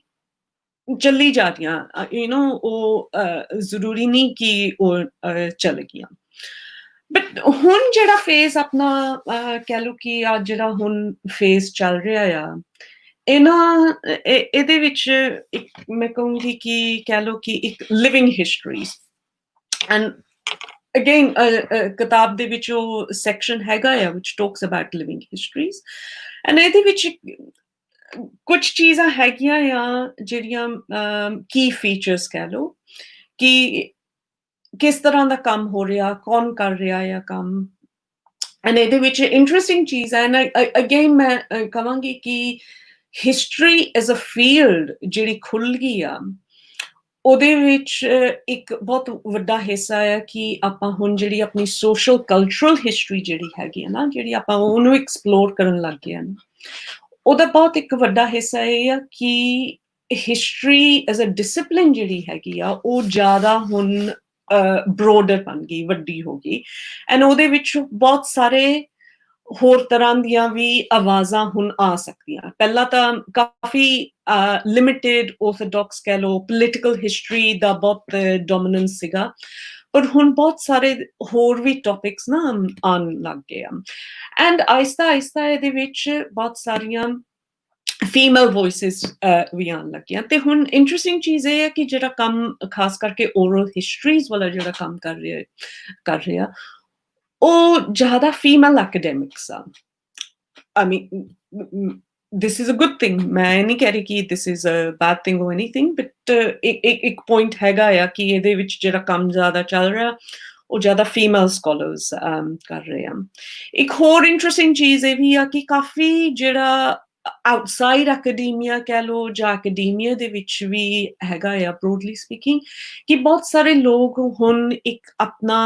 ਪਰਸਨਲ ਜਾਂ ਫੈਮਿਲੀ ਹਿਸਟਰੀਜ਼ ਦਾ ਵੀ ਬਹੁਤ ਇੱਕ ਵੱਡਾ ਹਿੱਸਾ ਆ ਜਾਂਦਾ। ਸੋ ਬਹੁਤ ਸਾਰੇ ਜਿਹੜੇ ਐਕਸਪੀਰੀਅੰਸ ਲੋਕ ਜਿਹਦੇ ਬਾਰੇ ਕੰਮ ਗੱਲ ਕਰ ਰਹੇ ਹੋ ਉਹ ਆਪਣੇ ਪਰਸਨਲ ਐਕਸਪੀਰੀਅੰਸ ਤੋਂ ਕਾਫੀ ਡਰੋ ਕਰਦੇ ਆ, ਐਂਡ ਇੱਕ ਇਹ ਵੀ ਚੀਜ਼ ਹੋਗੀ ਨਾ ਕਿ ਤੁਸੀਂ ਆਪਣੇ ਆਪ ਨੂੰ ਇੱਕ ਸੈਂਟਰਲ ਪੋਜੀਸ਼ਨ ਦਿੰਦੇ ਆ ਉਸ research ਦੇ ਵਿੱਚ, which is kind of an interesting development. But I think ਜਿਹੜਾ ਇੱਕ ਹੋਰ ਮੈਂ ਚੀਜ਼ ਨੋਟ ਕੀਤੀ ਸੀ ਖਾਸ ਕਰਕੇ oral histories ਦੇ ਵਿੱਚ, ਕਿ ਬਹੁਤ ਸਾਰਾ ਜਿਹੜਾ ਕੰਮ ਹੋ ਰਿਹਾ ਆ ਉਹਦੇ ਵਿੱਚ ਇੰਡੀਆ ਸੈਂਟਰਿਕ ਕਾਫੀ ਹੈਗਾ ਆ, ਕਿ ਹੁਣ ਥੋੜਾ ਜਿਹਾ ਪਾਕਿਸਤਾਨ ਸ਼ੁਰੂ ਹੋ ਗਿਆ ਆ, ਬੰਗਲਾਦੇਸ਼ 71 ਦਾ ਜਿਹੜਾ ਕੰਮ ਆ, ਖਾਸ ਕਰਕੇ ਯਾਸਮੀਨ ਜ਼ਾਇਕਾ ਦਾ ਜਿਹੜਾ ਕੰਮ ਆ ਉਹ ਆ ਗਿਆ ਆ, ਬਟ ਉਹ ਤੋਂ ਇਲਾਵਾ ਜ਼ਿਆਦਾ ਕੰਮ ਇੰਡੀਆ ਦੇ ਵਿੱਚ ਹੀ ਹੋ ਰਿਹਾ। ਬਟ ਉਹ ਤੋਂ ਇਲਾਵਾ ਸਟੇਟ ਤੋਂ ਇਲਾਵਾ ਦੋ ਰੀਜਨਸ ਡੋਮੀਨੇਟ ਕਰਦੇ ਹਨ। ਆਫ ਕੋਰਸ ਨੈਚੁਰਲੀ ਆਪਾਂ ਕਵਾਂਗੇ ਕਿਉਂਕਿ ਇਹਨਾਂ ਦੋਨਾਂ ਦੀ ਪਾਰਟੀਸ਼ਨ ਹੋਈ ਸੀਗੀ ਪੰਜਾਬ ਬੰਗਾਲ ਦੀ, ਤੇ ਨੈਚੁਰਲੀ ਕੰਮ ਵੀ ਸਾਰਿਆਂ ਤੋਂ ਜ਼ਿਆਦਾ ਇਹਨਾਂ ਤੇ ਹੀ ਹੋਇਆ। ਬਟ ਆ ਜੇ ਹੁਣ ਚੀਜ਼ਾਂ ਆਪਾਂ ਅੱਗੇ ਲੈ ਕੇ ਜਾਈਏ ਤਾਂ ਥੋੜੇ ਜਿਹੇ ਆਪਾਂ ਨੂੰ ਐਜ਼ ਅ ਹਿਸਟੋਰੀਅਨ ਮੈਂ ਕਹਿ ਲੂੰਗੀ ਕਿ ਇਹਨੂੰ ਕਿਸ ਤਰ੍ਹਾਂ ਆਪਾਂ ਪ੍ਰੋਬਲਮਟਾਈਜ਼ ਕਰ ਸਕਦੇ ਹਾਂ। ਤੇ ਇੱਕ ਪ੍ਰੋਬਲਮ ਇਹ ਆ ਕਿ ਜੇ ਆਪਾਂ ਸਾਰੀਆਂ ਚੀਜ਼ਾਂ ਬੰਗਾਲ ਪੰਜਾਬ ਤੋਂ ਉਸ ਲੈਂਸ ਤੋਂ ਦੇਖੀਏ, ਫਿਰ ਆਪਾਂ ਨੂੰ ਬਹੁਤ ਸਾਰੀਆਂ ਚੀਜ਼ਾਂ ਏਦਾਂ ਦੀਆਂ ਜਿਹੜੀਆਂ ਆਪਾਂ ਨੂੰ ਨਜ਼ਰ ਨਹੀਂ ਆਉਂਦੀਆਂ, ਜਿਹੜਾ ਕਿ ਹੁਣ ਐਕਚੁਅਲੀ ਕੰਮ ਸ਼ੁਰੂ ਹੋ ਚੁੱਕਿਆ ਆ ਐਂਡ ਹੋ ਰਿਹਾ ਵੀ ਆ, and I think it's important ਕਿ ਆਪਣੇ ਆਸੇ ਪਾਸੇ ਕੀ ਹੋ ਰਿਹਾ ਸੀਗਾ। ਯੂ ਨੋ ਬੰਗਾਲ ਪੰਜਾਬ ਠੀਕ ਆ, ਪਰ ਉਹ ਤੋਂ ਇਲਾਵਾ ਕੀ ਹੋ ਰਿਹਾ ਸੀਗਾ, ਐਂਡ ਯੂ ਨੋ ਜੇ ਆਪਾਂ ਦੇਖੀਏ ਕਿ ਕੰਪੈਰੇਟਿਵਲੀ ਹੈਦਰਾਬਾਦ ਜੋ ਕੁਛ ਹੋਇਆ ਉਹ ਹਜੇ ਤੱਕ ਇੰਨਾ ਡਾਕੂਮੈਂਟ ਨਹੀਂ ਕੀਤਾ ਹੋਇਆ। ਇੱਕ ਇੰਟਰਸਟਿੰਗ ਕੰਮ ਜਿਹੜਾ ਹੁਣ ਆ ਰਿਹਾ ਆ ਅੰਬਰ ਅਬਾਸ ਦਾ ਕੰਮ ਅਲੀਗੜ੍ਹ ਯੂਨੀਵਰਸਿਟੀ ਤੇ, ਐਂਡ ਐਕਚੁਅਲੀ ਅੰਬਰ ਦਾ ਕੰਮ ਇਹ ਹੈ ਨਾ ਕਿ ਜਿਹੜੇ ਉਹ ਤਿੰਨੋਂ ਨੇਸ਼ਨ ਸਟੇਟਸ ਨੂੰ ਦੇਖ ਰਹੀ ਆ, ਐਂਡ ਉਹਦਾ ਇੱਕ ਕਨੈਕਟਿੰਗ ਫੈਕਟਰ ਇਹ ਆ ਕਿ ਅਲੀਗੜ੍ਹ ਦੇ ਜਿਹੜੇ ਅਲੀਗੜ੍ਹ ਦੇ ਪੁਰਾਣੇ ਅਲਮਨਾਈ ਹੈਗੇ ਆ, ਕਿ ਜਿਹੜੇ ਬੰਦੇ ਪਿੱਛੇ ਮੁਸਲਮਾਨ ਜਿਹੜੇ ਪਿੱਛੇ ਰਹਿ ਗਏ ਸੀਗੇ, ਜਾਂ ਫਿਰ ਜਿਹੜੇ ਪਾਕਿਸਤਾਨ ਆ ਗਏ, ਜਾਂ ਫਿਰ ਜਿਹੜੇ ਬੰਗਲਾਦੇਸ਼ ਚਲ ਗਏ, ਉਹਨਾਂ ਦੇ ਨਾਲ ਉਹਦੀ ਓਰਲ ਨੈਰੇਟਿਵਸ ਉਹ ਨਾ ਕਲੈਕਟ ਕਰਕੇ ਉਹਦਾ ਕੰਮ ਚੱਲ ਰਿਹਾ ਹੈ। Very interesting. ਸੋ ਐਸੇ ਤਰ੍ਹਾਂ ਬਹੁਤ ਹੋਰ ਚੀਜ਼ਾਂ ਹੈਗੀਆਂ ਆ ਜਿਹੜੀਆਂ ਡਾਕੂਮੈਂਟ ਨਹੀਂ ਹੋਈਆਂ, ਕਿ ਹੁਣ ਆਪਾਂ ਕਹਿ ਲਈਏ ਕਿ ਯੂ ਨੋ ਬਿਹਾਰ ਦੇ ਵਿੱਚ ਕੀ ਕੁਛ ਹੋਇਆ ਸੀਗਾ ਉਹ ਆਪਾਂ ਨੂੰ ਹਜੇ ਤੱਕ ਨਹੀਂ ਪਤਾ, ਜਾਂ ਫਰੰਟੀਅਰ ਦੇ ਵਿੱਚ ਇੰਨੇ ਪਹਿਲਾਂ ਹਿੰਦੂ ਜਾਂ ਸਿੱਖ ਰਹਿੰਦੇ ਸੀਗੇ, ਉਹਨਾਂ ਦੇ ਬਾਰੇ ਆਪਾਂ ਨੇ ਕੋਈ ਖਾਸ ਡਾਕੂਮੈਂਟ ਨਹੀਂ ਕੀਤਾ। ਸੋ ਇਹ ਇਹਨਾਂ ਚੀਜ਼ਾਂ ਦੇ ਵਿੱਚ ਏਦਾਂ ਹੈ ਨਾ ਕਿ ਬਹੁਤ ਸਾਰੇ ਗੈਪਸ ਆਪਾਂ ਨੂੰ ਨਜ਼ਰ ਆਉਣ ਲੱਗ ਜਾਂਦੇ ਆ। ਬਟ ਹੁਣ ਗੈਪਸ ਦੇ ਵਿੱਚ ਇਹ ਆ ਕਿ ਇੱਕ ਬਹੁਤ ਇੰਟਰਸਟਿੰਗ ਡਿਵੈਲਪਮੈਂਟ ਹੋ ਗਿਆ ਆ ਹਿਸਟਰੀ ਦੇ ਵਿੱਚ, ਜਿਹੜਾ ਕਿ ਇੱਕ ਪ੍ਰੋਜੈਕਟ ਹਾਰਵਰਡ ਯੂਨੀਵਰਸਿਟੀ ਵਾਲਿਆਂ ਦਾ ਪ੍ਰੋਜੈਕਟ ਆ ਤੇ ਉਹ ਇੱਕ ਆਰਟੀਕਲ ਲਿਖੀ ਸੀ ਜਿਹੜੇ ਪ੍ਰੋਜੈਕਟ ਦੇ ਨਾਲ ਜਿਨ੍ਹਾਂ ਦਾ ਸੀਗਾ ਵੱਡਾ ਹਿੱਸਾ ਤਰੁਣ ਸੇਨ। ਤਰੁਣ ਨੇ ਲਿਖੀ ਆ ਇੱਕ article cold crowd sourcing memories. ਬੜੀ ਇੰਟਰਸਟਿੰਗ ਆਰਟੀਕਲ ਆ ਕਿਉਂਕਿ ਉਹਦੇ ਵਿੱਚ ਉਹਨੇ ਸਾਰਾ ਕੁਝ ਲਿਖਿਆ ਹੋਇਆ ਨਾ, ਕਿਸ ਤਰ੍ਹਾਂ ਪ੍ਰੋਜੈਕਟ ਸ਼ੁਰੂ ਹੋਇਆ, ਉਹਨਾਂ ਦੇ ਕੀ ਏਮਸ ਐਂਡ ਐਂਬੀਸ਼ਨ ਸੀਗੇ। ਪਰ ਮੈਨੂੰ ਉਹਦਾ ਟਾਈਟਲ ਬੜਾ ਜ਼ਬਰਦਸਤ ਲੱਗਾ ਕਿ crowd sourcing memories. I mean, the 21st century word ਹੈ ਨਾ ਕਰਾਊਡ ਸੋਰਸਿੰਗ, ਕਿ ਤੁਸੀਂ ਜਿੱਥੋਂ ਵੀ ਹੈਗਾ ਆ ਤੁਸੀਂ ਸਾਰੇ ਪਾਸਿਓਂ ਆਈਡੀਆਜ਼ ਮੈਮਰੀਜ਼ ਜਿਹੜੇ ਹੈਗੇ ਆ ਤੁਸੀਂ ਡਾਕੂਮੈਂਟ ਕਰੋ। ਨਾ ਜਿਹੜਾ ਹਾਰਵਰਡ ਵਾਲਾ ਪ੍ਰੋਜੈਕਟ ਹੈਗਾ ਆ ਉਹਦਾ ਹੀ ਸੀਗਾ ਨਾ ਕਿ ਉਹਨਾਂ ਨੇ ਬੜੀ ਕੋਸ਼ਿਸ਼ ਕੀਤੀ ਸੀਗੀ ਕਿ ਜਿਸ ਤਰ੍ਹਾਂ 1947 ਪਾਰਟੀਸ਼ਨ ਆਰਕਾਈਵ ਵਾਲੇ ਹੈਗੇ ਕਿ ਉਸੇ ਤਰ੍ਹਾਂ ਬਹੁਤ ਸਾਰੇ ਨਾ ਇੰਟਰਵਿਊਜ਼ ਕਰਨ ਤੇ ਡਿਜੀਟਾਈਜ਼ੇਸ਼ਨ ਵੀ ਉਹਨਾਂ ਦੀ ਕਾਫੀ ਆਰਕਾਈਵਸ ਦੀ ਨਾ ਕੋਸ਼ਿਸ਼ ਕਰਨ ਲੱਗੇ ਹੋਏ ਸੀਗੇ। ਬਟ ਇਹਨਾਂ ਦੇ ਵਿੱਚ ਇੱਕ ਦੋ ਚੀਜ਼ਾਂ ਮੈਨੂੰ ਨਜ਼ਰ ਆਉਂਦੀਆਂ ਐਂਡ ਆਈ ਥਿੰਕ ਇੱਕ ਖਾਸ ਕਰਕੇ ਜੇ ਕਿ ਆਪਾਂ ਕਹਿ ਲਈਏ ਕਿ ਜਿਹੜਾ ਹਾਰਵਰਡ ਵਾਲਾ ਪ੍ਰੋਜੈਕਟ ਜਾਂ 1947 ਆਰਕਾਈਵ ਵਾਲਾ ਪ੍ਰੋਜੈਕਟ ਇੱਥੇ ਬ੍ਰਿਟਨ ਦੇ ਵਿੱਚ ਵੀ ਹੋਰ ਛੋਟੇ ਛੋਟੇ ਪ੍ਰੋਜੈਕਟਸ ਹੋਏ ਆ। ਇੱਕ ਮੈਮੋਰੀਅਲਾਈਜ਼ੇਸ਼ਨ ਦਾ ਵੀ ਪ੍ਰੋਜੈਕਟ ਚੱਲ ਰਿਹਾ ਹੈ ਕਿ ਜਿਹੜਾ ਇੰਡੀਪੈਂਡੈਂਸ ਪਾਰਟੀਸ਼ਨ ਵਾਲਾ ਦਿਨ ਹੈਗਾ ਆ ਕਿ ਉਹਦੀ ਮੈਮੋਰੀਅਲਾਈਜ਼ੇਸ਼ਨ ਹੋਵੇ ਇੱਥੇ। ਸੋ ਇੱਕ ਚੀਜ਼ ਇਹਨਾਂ ਦੇ ਵਿੱਚ ਇਹ ਨਜ਼ਰ ਆਉਂਦੀ ਹੈ ਕਿ ਇਹ ਸਾਰੀਆਂ ਇਨੀਸ਼ੀਏਟਿਵਸ ਬਹੁਤ ਸਾਰੀਆਂ ਨਾ ਡਾਇਸਪੋਰਾ ਦੇ ਨਾਲ ਆਉਂਦੀਆਂ ਆ ਕਿ ਜਿਹੜੇ ਆਪਣੇ ਬਾਹਰ ਲੋਕ ਬੈਠੇ ਆ ਉਹਨਾਂ ਤੋਂ ਆ ਰਹੀਆਂ। ਐਂਡ ਅਗੇਨ ਇਹਦੇ ਵਿੱਚ ਕ੍ਰਿਸ਼ੂਅਲ ਇੱਕ ਚੀਜ਼ ਆ ਕਿ ਇਹਨਾਂ ਦੇ ਵਿੱਚ ਪੰਜਾਬੀ ਐਂਡ ਬੰਗਾਲੀ ਜਿਹੜੇ ਹੈਗੇ ਆ ਉਹ ਲੀਡ ਲੈ ਰਹੇ ਆ ਇਸ ਚੀਜ਼ਾਂ ਦੇ ਵਿੱਚ ਕਿ ਕੋਸ਼ਿਸ਼ ਕਰਦੇ ਕਿ ਇਸ ਤਰ੍ਹਾਂ ਦੇ ਕਰਾਊਡ ਸੋਰਸਿੰਗ ਪ੍ਰੋਜੈਕਟਸ ਜਿਹੜੇ ਹੈਗੇ ਆ ਕਿ ਉਹ ਬਣਨ, ਅਵੇਅਰਨੈਸ ਆਪਣੀ ਵਧੇ। And this is very good ਕਿ ਅਵੇਅਰਨੈਸ ਤਾਂ ਹੋਣੀ ਚਾਹੀਦੀ, ਬਟ ਅਵੇਅਰਨੈਸ ਦੇ ਵਿੱਚ ਉਹਨਾਂ ਦਾ ਇਹ ਵੀ ਹੈ ਨਾ ਕਿ ਕਨੈਕਸ਼ਨ ਕਿ ਜਿਹੜੇ ਡਾਇਸਪੋਰਾ ਦੇ ਵਿੱਚ ਬੈਠੇ ਆ ਉਹਨਾਂ ਦੀ ਆਪਣੀ ਇੱਕ ਯੂਨੀਕ ਲੈਂਸ ਵੀ ਆ ਕਿਉਂਕਿ ਇੱਥੇ ਡਾਇਸਪੋਰਾ ਦੇ ਵਿੱਚ ਸਾਨੂੰ ਐਕਸਪੋਜ਼ਰ ਹੈਗਾ ਆ ਜ਼ਿਆਦਾ ਕਿ ਤੁਸੀਂ ਜਿਸ ਤਰ੍ਹਾਂ ਕਹਿ ਦਿਓ ਕਿ ਜੈਨੋਸਾਈਡ ਜਾਂ ਹੋਲੋਕਾਸਟ ਸਟੱਡੀਜ਼ ਜਿਸ ਤਰ੍ਹਾਂ ਹੈਗਾ ਆ ਕਿ ਇੱਥੇ ਪੜ੍ਹਾਇਆ ਜਾਂਦਾ ਆ। ਮਿਊਜ਼ੀਅਮਸ ਜਿਹੜੇ ਹੈਗੇ ਇੱਥੇ ਉਹਨਾਂ ਦੀ ਵੈਲਿਊ ਜ਼ਿਆਦਾ ਆ। ਸੋ ਇਸ ਤਰ੍ਹਾਂ ਦੀਆਂ ਚੀਜ਼ਾਂ ਬਹੁਤ ਸਾਰੀਆਂ ਜਿਹੜੀਆਂ ਹੈਗੀਆਂ ਇੱਥੇ ਐਗਜ਼ਿਸਟ ਕਰਦੀਆਂ। ਹਾਲਾਂਕਿ ਸਾਊਥ ਏਸ਼ੀਆ ਦੇ ਵਿੱਚ ਇਹਨਾਂ ਦੇ ਵਾਸਤੇ ਰਿਸੋਰਸਿਸ ਜਾਂ ਅਵੇਅਰਨੈਸ ਥੋੜੀ ਕਮ ਆ। ਸੋ ਓਬਵੀਅਸਲੀ ਇੱਕ ਨੌਲੇਜ ਟ੍ਰਾਂਸਫਰ ਹੋ ਰਿਹਾ ਹੈ ਨਾ ਕਿ ਇੱਥੋਂ ਡਾਇਸਪੋਰਾ ਤੋਂ ਲੋਕ ਇਨੀਸ਼ੀਏਟ ਕਰਦੇ ਆ ਇਸ ਤਰ੍ਹਾਂ ਦੀਆਂ ਚੀਜ਼ਾਂ। And this is a kind of an interesting, development in terms of it's about opening up. And I think ਜੇ ਮੈਂ ਸੋਚਿਆ ਕਿ ਮੈਂ ਜਦੋਂ ਆ ਕੰਮ ਸ਼ੁਰੂ ਕੀਤਾ ਸੀਗਾ ਪਾਰਟੀਸ਼ਨ ਵਾਲਾ, ਮੇਰਾ ਵੀ ਇਹੀ ਸੀਗਾ ਪਰਪਸ ਕਿ ਜਿਹੜੀਆਂ ਓਰਲ ਹਿਸਟਰੀਜ਼ ਹੈਗੀਆਂ ਆ ਐਂਡ ਓਰਲ ਹਿਸਟਰੀ ਦੀ ਇੱਕ ਆਪਣੀ ਹਿਸਟਰੀਓਗ੍ਰਾਫੀ ਆ ਨਾ ਕਿ it's about democratization, it's about opening up, it's about giving voices to those who don't have a voice. Kyunki ek oral history di vi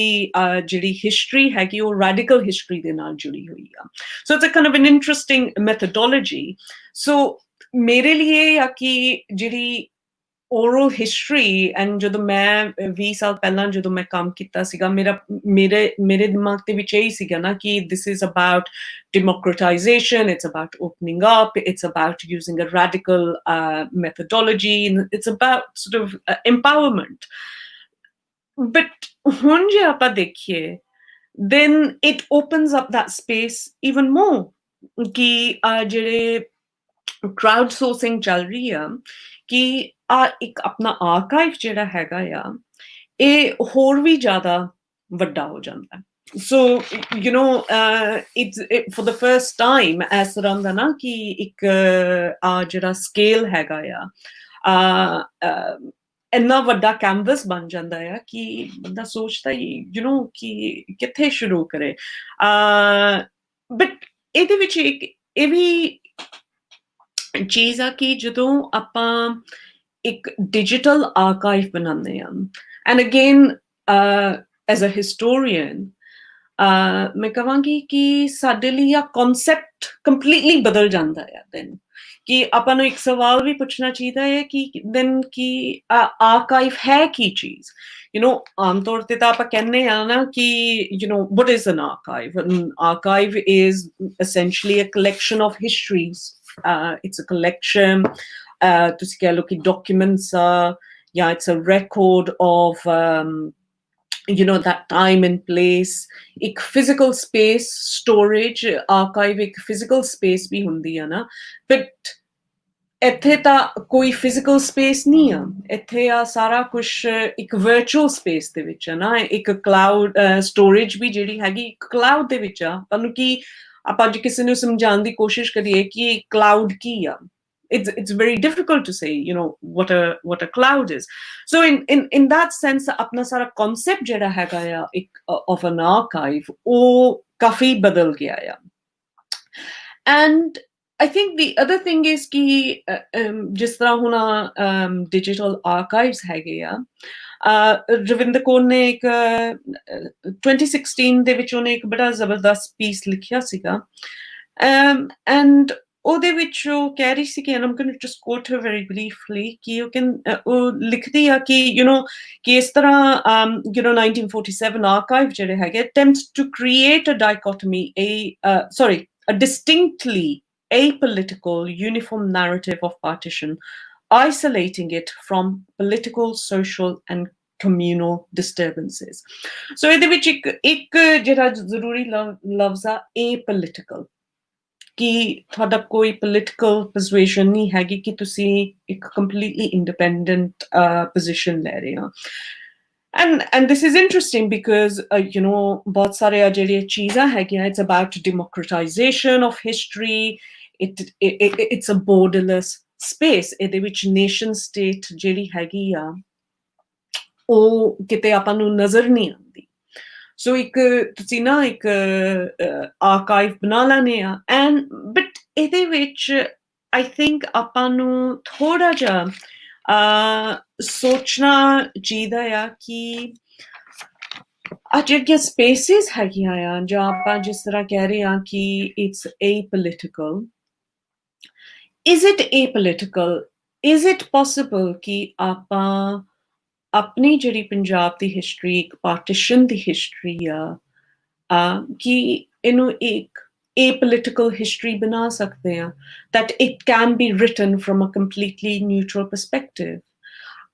ਮੇਰਾ ਖਿਆਲ ਹੈ ਕਿ it's very difficult to not take a position, ਕਿਉਂਕਿ ਇਹਦੇ ਵਿੱਚ ਦੋ ਚੀਜ਼ਾਂ ਆ ਜਾਂਦੀਆਂ ਨਾ, ਕਿ ਇੱਕ ਤਾਂ ਜੇ ਤੁਸੀਂ ਕੁਝ ਸਰਕਾਰੀ ਕਰ ਰਹੇ ਹੋ, ਗਵਰਨਮੈਂਟ ਕਰ ਰਹੇ ਹੋ, ਸਰਕਾਰੀ ਕਰ ਰਹੇ ਹੋ, ਤੇ ਇਹਦੇ ਵਿੱਚ ਤਾਂ ਤੁਸੀਂ ਕੰਪਲੀਟਲੀ ਨਿਊਟਰਲ ਨਹੀਂ ਰਹਿ ਸਕਦੇ, ਕਿਉਂਕਿ ਉਹਦੇ ਵਿੱਚ ਹਜੇ ਤੱਕ and even more so than before ਉਹ ਸਰਕਾਰੀ ਪੋਜੀਸ਼ਨ ਜਿਹੜੀ ਹੈਗੀ ਆ ਉਹ ਆਏਗੀ। ਬਟ ਜੇ ਤੁਸੀਂ ਕਹਿ ਰਹੇ ਆ ਕਿ ਇਸ ਤਰ੍ਹਾਂ ਦੇ ਜਿਹੜੇ ਦੂਸਰੇ ਆਰਕਾਈਵਸ ਹੈਗੇ ਆ ਸਾਰੇ, ਮੈਂ ਸਿਰਫ ਇੱਕ ਦੋ ਮੈਂਸ਼ਨ ਕੀਤੇ ਆ, ਹੋਰ ਵੀ ਬਹੁਤ ਸਾਰੇ ਹੈਗੇ ਆ, ਕਿ ਇਸ ਤਰ੍ਹਾਂ ਦੇ ਜਿਹੜੇ ਬੋਰਡਰਲੈਸ ਆਰਕਾਈਵਸ ਹੈਗੇ ਆ, ਕਿ ਇਹ ਕੰਪਲੀਟਲੀ ਨਿਊਟਰਲ ਜਾਂ ਏਪੋਲਿਟੀਕਲ ਰਹਿ ਸਕਦੇ ਆ। ਐਂਡ ਆਈ ਥਿੰਕ ਇਹਦੇ ਵਿੱਚ ਦੋ ਤਿੰਨ ਚੀਜ਼ਾਂ ਮੈਨੂੰ ਨਜ਼ਰ ਆਉਂਦੀਆਂ ਆ, ਜਿਹਦੇ ਨਾਲ ਨਾ ਆਪਾਂ ਥੋੜੇ ਜਿਹੇ ਸਿਰਫ ਆਪਾਂ ਨੂੰ ਸਵਾਲ ਪੁੱਛਣੇ ਚਾਹੀਦੇ ਆ ਕਿ and it goes back to this idea of ਕਿ ਇੱਕ ਆਰਕਾਈਵ ਕੀ ਆ। ਆਮ ਤੌਰ ਤੇ ਆਪਾਂ ਜਦੋਂ ਆਰਕਾਈਵ ਦੇ ਵਿੱਚ ਜਾਈਦਾ, ਸਟੇਟ ਆਰਕਾਈਵ ਕਹਿ ਲਓ, ਆਪਾਂ ਉੱਥੇ ਜਾਂਦੇ ਆ, ਆਪਾਂ ID ਦਿਖਾਉਂਦੇ ਆ, ਆਪਾਂ ਕਹਿੰਦੇ ਆ, ਰਿਕੁਐਸਟ ਕਰਦੇ ਆ, ਇਨਫੋਰਮੇਸ਼ਨ ਆਪਾਂ ਲੱਭਦੇ ਆ, ਆਪਾਂ ਨੂੰ ਸਰਕਾਰ ਪਰਮਿਸ਼ਨ ਦਿੰਦੀ ਆ ਜਾਂ ਨਹੀਂ ਦਿੰਦੀ ਹੈ। ਐਂਡ ਮੇਰੇ ਬਹੁਤ ਸਾਰੇ ਇਨਸੀਡੈਂਸਿਸ ਹੋ ਚੁੱਕੇ ਆ ਜਦੋਂ ਮੈਂ ਆਰਕਾਈਵਸ ਦੇ ਵਿੱਚ ਗਈ ਹਾਂ ਤੇ ਮੈਨੂੰ ਪਰਮਿਸ਼ਨ ਹੀ ਨਹੀਂ ਮਿਲੀ ਕਿ ਆਹ ਡਾਕੂਮੈਂਟ ਮੈਂ ਦੇਖ ਸਕਦੀ ਜਾਂ ਨਹੀਂ ਦੇਖ ਸਕਦੀ। ਹੁਣ ਜੇ ਆਪਾਂ ਆ ਸਾਰਾ ਪ੍ਰੋਸੈਸ ਦੇਖ ਰਹੇ ਆ ਵੈਲ ਐਕਚੁਅਲੀ ਪਹਿਲਾ ਸਵਾਲ ਤਾਂ ਇਹ ਆ ਕਿ ਕੌਣ ਆਰਕਾਈਵ ਦੇਖ ਸਕਦਾ ਆ ਚਾਹੇ ਉਹ ਡਿਜੀਟਲ ਹੋਵੇ ਚਾਹੇ ਉਹ ਰੀਅਲ ਆਰਕਾਈਵ ਜਿਹੜੇ ਸਟੇਟ ਆਰਕਾਈਵਸ ਹੈਗੇ ਆ ਕਿ ਉਹਨੂੰ ਕੌਣ ਦੇਖ ਸਕਦਾ ਹੈ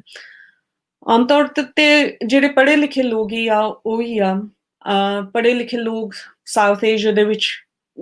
ਕਿੰਨੇ ਲੋਕਾਂ ਨੂੰ ਇੰਟਰਸਟ ਹੈਗਾ ਆਰਕਾਈਵਸ ਕਿੰਨੇ ਕੁ ਲੋਕ ਜਾਣਗੇ ਆਰਕਾਈਵਸ ਐਕਚੁਅਲੀ ਦੇਖਣ ਨੂੰ ਬਟ ਆਫ ਕੋਰਸ ਜੇ ਆਪਾਂ ਡਿਜੀਟਾਈਜ਼ ਕਰ ਦਿੰਦੇ ਆ ਜਾਂ ਆਪਾਂ ਓਪਨ ਅਪ ਕਰ ਦਿੰਦੇ ਉਹ ਸਪੇਸ ਤੇ ਉਹ ਖੁੱਲ ਜਾਂਦੀ ਆ ਆਰਕਾਈਵ ਪਰ ਜੇ ਆਪਾਂ ਇਹਨਾਂ ਚੀਜ਼ਾਂ ਨੂੰ ਖੋਲਦੇ ਵੀ ਆ ਡਿਜੀਟਲ ਸਪੇਸ ਦੇ ਵਿੱਚ ਵੀ ਖੋਲਦੇ ਆ ਐਕਚੁਅਲੀ ਉਹਦੇ ਵਿੱਚ ਵੀ ਲਿਮਿਟੇਸ਼ਨਸ ਆ ਜਾਂਦੇ ਆ ਕਿਉਂਕਿ ਆਪਾਂ ਅਸਿਊਮ ਕਰਦੇ ਆ ਕਿ ਸਾਰਿਆਂ ਦੇ ਕੋਲ ਇੰਟਰਨੈਟ ਹੈਗਾ ਆ ਸਾਰਿਆਂ ਦੇ ਕੋਲ ਸਮਾਰਟਫੋਨ ਹੈਗਾ ਆ ਸਾਰਿਆਂ ਦੇ ਕੋਲ ਵਾਈਫਾਈ ਹੈਗਾ ਆ ਸਾਰੇ ਲਿਖ ਪੜ੍ਹ ਸਕਦੇ ਆ ਚੀਜ਼ਾਂ ਨੂੰ and that's note the case ਕਿਉਂਕਿ ਸਾਊਥ ਏਸ਼ੀਆ ਦੇ ਵਿੱਚ ਹਜੇ ਤੱਕ ਬਹੁਤ ਸਾਰੀ ਲਿਟਰੇਸੀ ਵੀ ਆ ਐਂਡ ਜਨਰਲੀ ਕਿੰਨੇ ਲੋਕਾਂ ਨੂੰ ਇੰਟਰਸਟ ਹੈਗਾ ਆ ਆਰਕਾਈਵਸ ਦਾ ਜਾਂ ਕਿੰਨਾ ਕੁ ਸ਼ੌਂਕ ਆ ਉਹ ਤਾਂ ਜ਼ਿਆਦਾ ਰਿਲਾਈ ਕਰਦੇ ਨਾ ਕਿ ਹੋਰ ਲੋਕਾਂ ਨੂੰ ਕਿ ਤੁਸੀਂ ਸਾਨੂੰ ਦੱਸ ਦਿਓ ਇਹਦੇ ਵਿੱਚ ਕੀ ਆ ਕੀ ਖਾਸ ਚੀਜ਼ ਆ ਐਂਡ ਦੂਸਰੀ ਚੀਜ਼ ਇਹ ਵੀ ਆ ਜਾਂਦੀ ਆ ਕਿ ਲੈਂਗੁਏਜ ਦੀ ਕਿ ਬਹੁਤ ਸਾਰੇ ਹੁਣ ਜਿਹੜੇ ਹੈਗੀਆਂ ਚੀਜ਼ਾਂ ਇਹ ਇੰਗਲਿਸ਼ ਦੇ ਵਿੱਚ ਆ ਹੁਣ ਇੰਗਲਿਸ਼ ਲਿਟਰੇਸੀ ਕਿੰਨੇ ਕੁ ਲੋਕਾਂ ਦੇ ਕੋਲ ਆ ਸੋ ਉਹਦੇ ਨਾਲ ਵੀ ਇੱਕ ਹੋਰ ਲਿਮਿਟੇਸ਼ਨ ਆ ਜਾਂਦੀ ਆ and I think one important thing is ਕਿ ਆ ਜਿਹੜੀ access to technology ਜਿਹੜੀ ਹੈਗੀ ਆ access to language access to archives access to actually understanding these things ਇਹਦੇ ਵਿੱਚ we have to understand two concepts and ਉਹ ਜਿਹੜੇ ਦੋ concept ਹੈਗੇ ਆ ਇੱਕ ਹੈਗਾ power and ਇੱਕ ਹੈਗੀ ਆ class and actually I suppose ਤੀਸਰਾ ਵੀ ਆ ਜਾਂਦਾ ਆ and that is about resources so you know ਇਹ ਚੀਜ਼ਾਂ ਜਿਹੜੀਆਂ ਹੈਗੀਆਂ ਆ ਬਹੁਤ ਜ਼ਰੂਰੀ ਆ ਸਮਝਣ ਨੂੰ ਕਿ who has access who has the capacity who can read and write and understand these things and who can understand this kind of complex history ਜਿਹੜੀ ਹੈਗੀ ਆ and this number remains quite small. I mean, Hajit Takar, it's quite an elite, it's an elite number of people. So ਇਹਦੇ ਵਿੱਚ ਕਾਫੀ issues ਜਿਹੜੇ ਹੈਗੇ ਆ ਨਾ ਆਪਾਂ ਨੂੰ ਨਜ਼ਰ ਆਉਂਦੇ ਆ I suppose ਇੱਕ ਚੀਜ਼ I should say ਕਿ ਜਿਹੜਾ going back to this idea of crowdsourcing ਕਿ ਇਹਦੇ ਵਿੱਚ ਆਪਾਂ ਨੂੰ ਇੱਕ ਇੰਟਰਸਟਿੰਗ ਚੀਜ਼ ਬਹੁਤ ਨਜ਼ਰ ਆਉਂਦੀ ਆ ਕਿ ਆਪਾਂ ਨੂੰ ਜਿਹੜੇ intergenerational ਜਿਹੜਾ dimension ਹੈਗਾ ਆ of remembering and collecting of memories ਉਹਦਾ ਸਕੋਪ ਆਪਣੇ ਕੋਲ ਜ਼ਿਆਦਾ ਹੈ ਬਿਕਾਜ਼ ਓਬਵੀਅਸਲੀ ਜਿਹੜੇ ਆਈ ਵਿਟਨੈਸ ਅਕਾਊਂਟਸ ਹੈਗੇ ਉਹ ਤਾਂ ਹੁਣ ਦਿਨ ਪਰ ਦਿਨ ਬਹੁਤ ਘਟੀ ਜਾ ਰਹੇ ਆ ਨਾ ਬਟ ਐਕਚੁਅਲੀ ਜਿਹੜਾ ਇੰਟਰਜਨਰੇਸ਼ਨਲ ਨੈਕਸਟ ਜਨਰੇਸ਼ਨ ਜਿਹੜਾ ਹੈਗਾ ਆ ਉਹਨਾਂ ਦੇ ਜ਼ਿਆਦਾ ਆਪਾਂ ਨੂੰ ਅਕਾਊਂਟਸ ਮਿਲ ਸਕਦੇ ਆ ਇੱਕ ਜਿਹੜਾ ਕਨਸੈਪਟ ਮੈਂ ਇੱਕ ਹੋਰ ਜਿਹੜਾ ਐਕਸਪਲੋਰ ਕਰ ਰਹੀ ਹਾਂ ਥੋੜਾ ਜਿਹਾ again it's in the kind of very early stages is a very kind of interesting work by Ruth Linden on 93 ਦੇ ਵਿੱਚ ਕੰਮ ਹੋਇਆ ਸੀਗਾ and she calls it the remembrance industry which is about you know ki whereby survivors remembrances and memories ਜਿਹੜੀਆਂ ਹੈਗੀਆਂ ਆ ਉਹਨਾਂ ਨੂੰ commodify ਕੀਤਾ ਹੋਇਆ ਆ ਕਿ ਕਿਸ ਤਰ੍ਹਾਂ ਆਪਾਂ ਉਹ memories ਜਿਹੜੀਆਂ ਹੈਗੀਆਂ ਆਪਾਂ ਉਹਨਾਂ ਨੂੰ use ਕਰਕੇ ਇੱਕ ਉਹਨਾਂ ਦੀ ਕਹਿ ਲਓ ਕਿ ਕਮਰਸ਼ਲਾਈਜੇਸ਼ਨ ਵੈਲਿਊ ਜਿਹੜੀ ਹੈਗੀ ਆ ਉਹ ਆਪਾਂ ਕਿਸ ਤਰ੍ਹਾਂ ਯੂਜ਼ ਕਰਦੇ ਆ ਸੋ ਇਹਦੇ ਵਿੱਚ ਇਹ ਵੀ ਜੇ ਇੱਕ ਐਥੀਕਲ ਸਟ੍ਰੈਂਡ ਹੈਗਾ ਜਾਂ ਐਥੀਕਲ ਇੱਕ ਡਿਬੇਟ ਵੀ ਹੈਗਾ ਇਸ ਚੀਜ਼ਾਂ ਦੇ ਵਿੱਚ ਕਿ ਆਪਾਂ ਕਿਸ ਤਰ੍ਹਾਂ ਆਪਣੀਆਂ ਮੈਮਰੀਜ਼ ਜਿਹੜੀ ਆਪਣੀ collective memory as a nation ਉਹਨੂੰ ਆਪਾਂ ਕਿਸ ਤਰ੍ਹਾਂ ਯੂਜ਼ ਕਰਦੇ ਮੈਮੋਰੀਅਲਾਈਜ਼ ਕਰਦੇ ਕਿਸ ਤਰ੍ਹਾਂ ਆਪਾਂ ਉਹਨੂੰ ਮੋਨੇਟਾਈਜ਼ ਕਰਦੇ ਕਿਸ ਤਰ੍ਹਾਂ ਆਪਾਂ ਉਹਨੂੰ ਇੱਕ ਮਿਊਜ਼ੀਅਮ ਦੇ ਵਿੱਚ ਰੱਖਦੇ ਹਾਂ ਜਾਂ ਫਿਰ ਇੱਕ ਆਰਕਾਈਵ ਦੇ ਵਿੱਚ ਰੱਖਦੇ ਹਾਂ ਜਾਂ ਕਿਸ ਤਰ੍ਹਾਂ ਵੀ ਆਪਾਂ ਉਹਨੂੰ ਇਸਤੇਮਾਲ ਕਰਦੇ ਹਾਂ ਫਿਊਚਰ ਜਨਰੇਸ਼ਨਸ ਵਾਸਤੇ ਜਾਂ ਆਪਣੇ ਵਾਸਤੇ ਇਹਦੇ ਵਿੱਚ ਇੱਕ ਬਹੁਤ ਇੰਟਰਸਟਿੰਗ ਆਈ ਥਿੰਕ ਇੱਕ ਐਥੀਕਲ ਡਿਸਕਸ਼ਨ ਹੈਗਾ ਆ ਐਂਡ I think एक ਹੋਰ schism, and I think looking at the time, I think 2-3 minute ਹੀ ਹੋਰ ਗੱਲ ਕਰੂੰਗੀ ਕਿ ਜੇ ਆਪਾਂ ਹੁਣ ਅੱਗੇ ਦੇਖੀਏ, thinking about the kind of new histories, I suppose ਆ ਸਾਰਾ ਕੁਛ ਆਪਾਂ ਮਟੀਰੀਅਲ ਜਿਹੜਾ ਹੈਗਾ ਆ ਕਲੈਕਟ ਕਰਕੇ ਆਪਾਂ ਨੂੰ ਨया ਕੀ ਪਤਾ ਲੱਗਦਾ ਹੈ ਪਾਰਟੀਸ਼ਨ ਬਾਰੇ, ਕਿਉਂਕਿ ਡਿਸਕਸ਼ਨ ਹੁਣ ਤਾਂ ਕਾਫੀ ਪਾਰਟੀਸ਼ਨ ਦਾ ਚੱਲਦਾ ਰਹਿੰਦਾ। ਆਈ ਮੀਨ ਸ਼ਾਇਦ sort of you know popular imagination ਦੇ ਵਿੱਚ ਸ਼ਾਇਦ ਇੰਨਾ ਨਹੀਂ ਹੋਇਆ, ਬਟ I think ਹੁਣ ਤਾਂ popular imagination ਦੇ ਵਿੱਚ ਵੀ ਕਾਫੀ ਮਟੀਰੀਅਲ ਆ ਗਿਆ। ਕੁਛ ਰਾਈਟਰਸ ਹੈਗੇ ਆ ਜਿਨ੍ਹਾਂ ਨੇ ਬਹੁਤ ਸਾਰਾ ਕੰਮ ਕੀਤਾ ਆ, and it's become very popular and it's been well received, but ਆਪਾਂ ਨੂੰ ਕੀ ਨया ਪਤਾ ਲੱਗਦਾ, and I think this is something that we have to still try to be clear about ਕਿ ਆਪਾਂ ਨੂੰ ਕਿਹੜੀਆਂ ਚੀਜ਼ਾਂ ਆਪਾਂ ਨੂੰ ਪਤਾ ਲੱਗਦੀਆਂ। but I think ਇੱਕ ਹੋਰ ਚੀਜ਼ ਮੈਨੂੰ ਨਜ਼ਰ ਆਉਂਦੀ ਆ ਕਿ there's ਇੱਕ ਤਾਂ that difference between looking at it from the lens of the diaspora and that of looking at it from an Indian perspective or a Pakistani perspective or even a Bangladeshi perspective for that extent, कि जेड़ा अपना जेड़ा नया Pakistan या नया India या, how do they see these things? And I think ਉਹਦੇ ਵਿੱਚ जेड़ा and here India ਦੇ ਵਿੱਚ Bengal and Punjab a peripheral diminish ਹੋ ਰਿਹਾ ਆ ਉਹਨਾਂ ਦਾ ਪੋਜੀਸ਼ਨ ਜਿਹੜਾ ਹੈਗਾ, ਉਹਨਾਂ ਦੀ ਜਿਹੜੀ ਇਨਫਲੂਐਂਸ ਹੈਗੀ ਸੀਗੀ ਪਹਿਲਾਂ, I think ਉਹ diminish ਹੋ ਰਹੀ ਆ, ਆਹਿਸਤਾ ਆਹਿਸਤਾ ਉਹ ਘਟੀ ਜਾ ਰਹੀ ਆ, ਕਿਉਂਕਿ ਹੋਰ ਜਿਹੜੇ ਵੌਇਸਿਸ ਹੈਗੇ, ਹੋਰ ਜਿਹੜੇ ਅਕਾਊਂਟਸ ਹੈਗੇ ਉਹ ਜ਼ਿਆਦਾ ਡੋਮੀਨੈਂਟ ਹੁਣ ਹੋਈ ਜਾ ਰਹੇ ਆ। And of course ਪਾਕਿਸਤਾਨ ਦੇ ਵਿੱਚ ਪੰਜਾਬੀ to some extent ਪਹਿਲਾਂ ਵੀ ਕਾਫੀ strong ਸੀਗਾ, ਹੁਣ ਵੀ state narrative ਦੇ ਵਿੱਚ ਕਾਫੀ strong ਆ, but that's not to say ਕਿ ਜਿਹੜੇ partition ਦੇ ਹਵਾਲੇ, and this goes back to the point I was making right at the beginning, ਕਿ ਜਦੋਂ ਆਪਾਂ ਪਾਕਿਸਤਾਨ ਦੀ ਹਿਸਟਰੀ ਦੇਖਦੇ ਆਪਾਂ ਜ਼ਰੂਰੀ ਨਹੀਂ ਕਿ ਆਪਾਂ ਪਾਰਟੀਸ਼ਨ ਦੀ ਗੱਲ ਕਰ ਰਹੇ, we're talking about a separate homeland for the so ਉਹਦੇ ਵਿੱਚ ਉਹ complex ਆ ਜਾਂਦਾ ਹੈ ਨਾ। But ਨਏ ਪਾਕਿਸਤਾਨ ਦੇ ਵਿੱਚ I think Punjab was there before, it's to some extent still there today, but ਇਹਦੇ ਵਿੱਚ ਇੱਕ ਹੋਰ complicated position ਇੱਕ ਇਹ ਵੀ ਆ ਨਾ ਕਿ ਜਿਹੜੀਆਂ ਆਪਾਂ ਸਾਂਝੇ ਪੰਜਾਬ ਦੀਆਂ, and of course ਆਪਾਂ ਹੁਣ ਸਾਰੇ ਇੱਥੇ ਬੈਠੇ ਆ ਇੱਕ ਸਾਂਝਾ ਪੰਜਾਬ online virtual space ਦੇ ਵਿੱਚ ਆਪਾਂ ਬਣਾਇਆ ਹੋਇਆ ਆ, but ਇਹਦੇ ਵਿੱਚ ਕਿੰਨੇ ਲੋਕ ਸ਼ਾਮਿਲ ਆ, and ਇਹਦੇ ਵਿੱਚ ਕਿਹੜੇ ਲੋਕ ਨਹੀਂ ਸ਼ਾਮਿਲ ਆ, and I think the other point about this is ਕਿ how does the nation state see this idea of the kind of Sanja Punjab narrative. So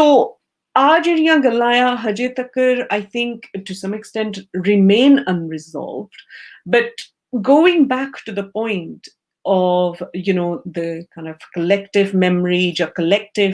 collecting our memories, crowdsourcing our memories, I think my concern is कि ਇਹ ਕਦੀ apolitical ਨਹੀਂ ਹੋ ਸਕਦੀਆਂ। I think there has to be a recognition ਕਿ ਇਹਨਾਂ ਦੇ ਵਿੱਚ ਤੁਸੀਂ ਚਾਹੇ ਜਿੰਨਾ ਵੀ ਕੋਸ਼ਿਸ਼ ਕਰੋ ਕਿ bias remove ਕਰੋ ਜਾਂ ਤੁਸੀਂ ਸਾਰਿਆਂ ਨੂੰ include ਕਰੋ, ਉਹ bias ਵਿੱਚ ਆ ਹੀ ਜਾਂਦਾ ਆ by the very virtue ਕਿ ਚਾਹੇ ਤੁਸੀਂ communally ਉਹਨੂੰ ਤੁਸੀਂ ਆਪਣਾ equality ਦੇ through ਉਹਨੂੰ ਤੁਸੀਂ ਦੇਖੋ, but actually two issues are completely absent, which is of I think power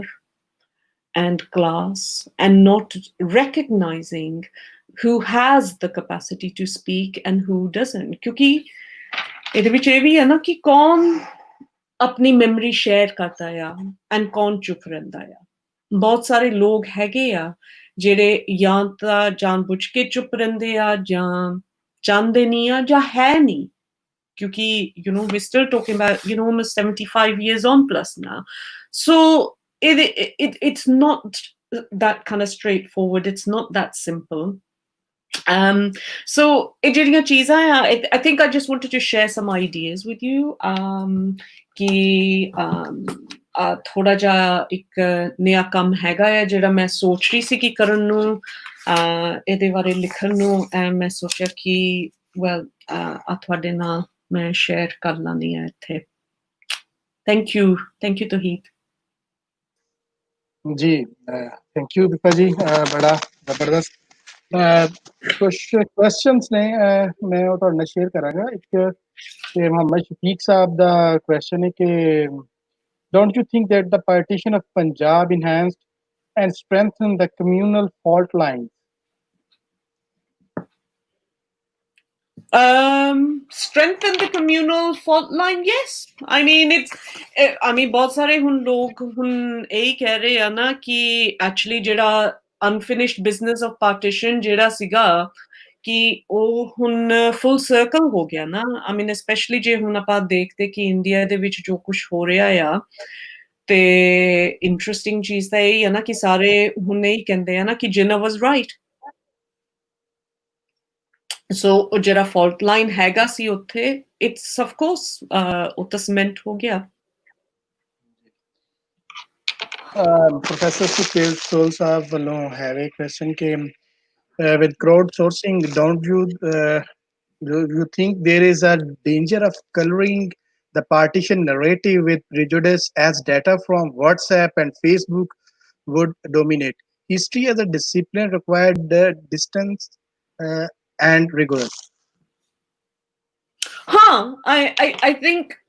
ਬਿਲਕੁਲ ਸੋਹਲ ਸਾਹਿਬ ਠੀਕ ਕਹਿ ਰਹੇ ਆ ਕਿ ਦੇਖੋ ਜਦੋਂ ਆਪਾਂ ਇੱਕ ਹਿਸਟਰੀ ਜਿਹੜੀ ਹੈਗੀ ਇੱਕ ਡਿਸਪਲਿਨ it's a rigorous ਜਿਹੜੀ ਡਿਸਪਲਿਨ ਮੈਂ ਬੱਚਿਆਂ ਨੂੰ ਹਿਸਟਰੀ ਪੜ੍ਹਾਉਂਦੀ ਆ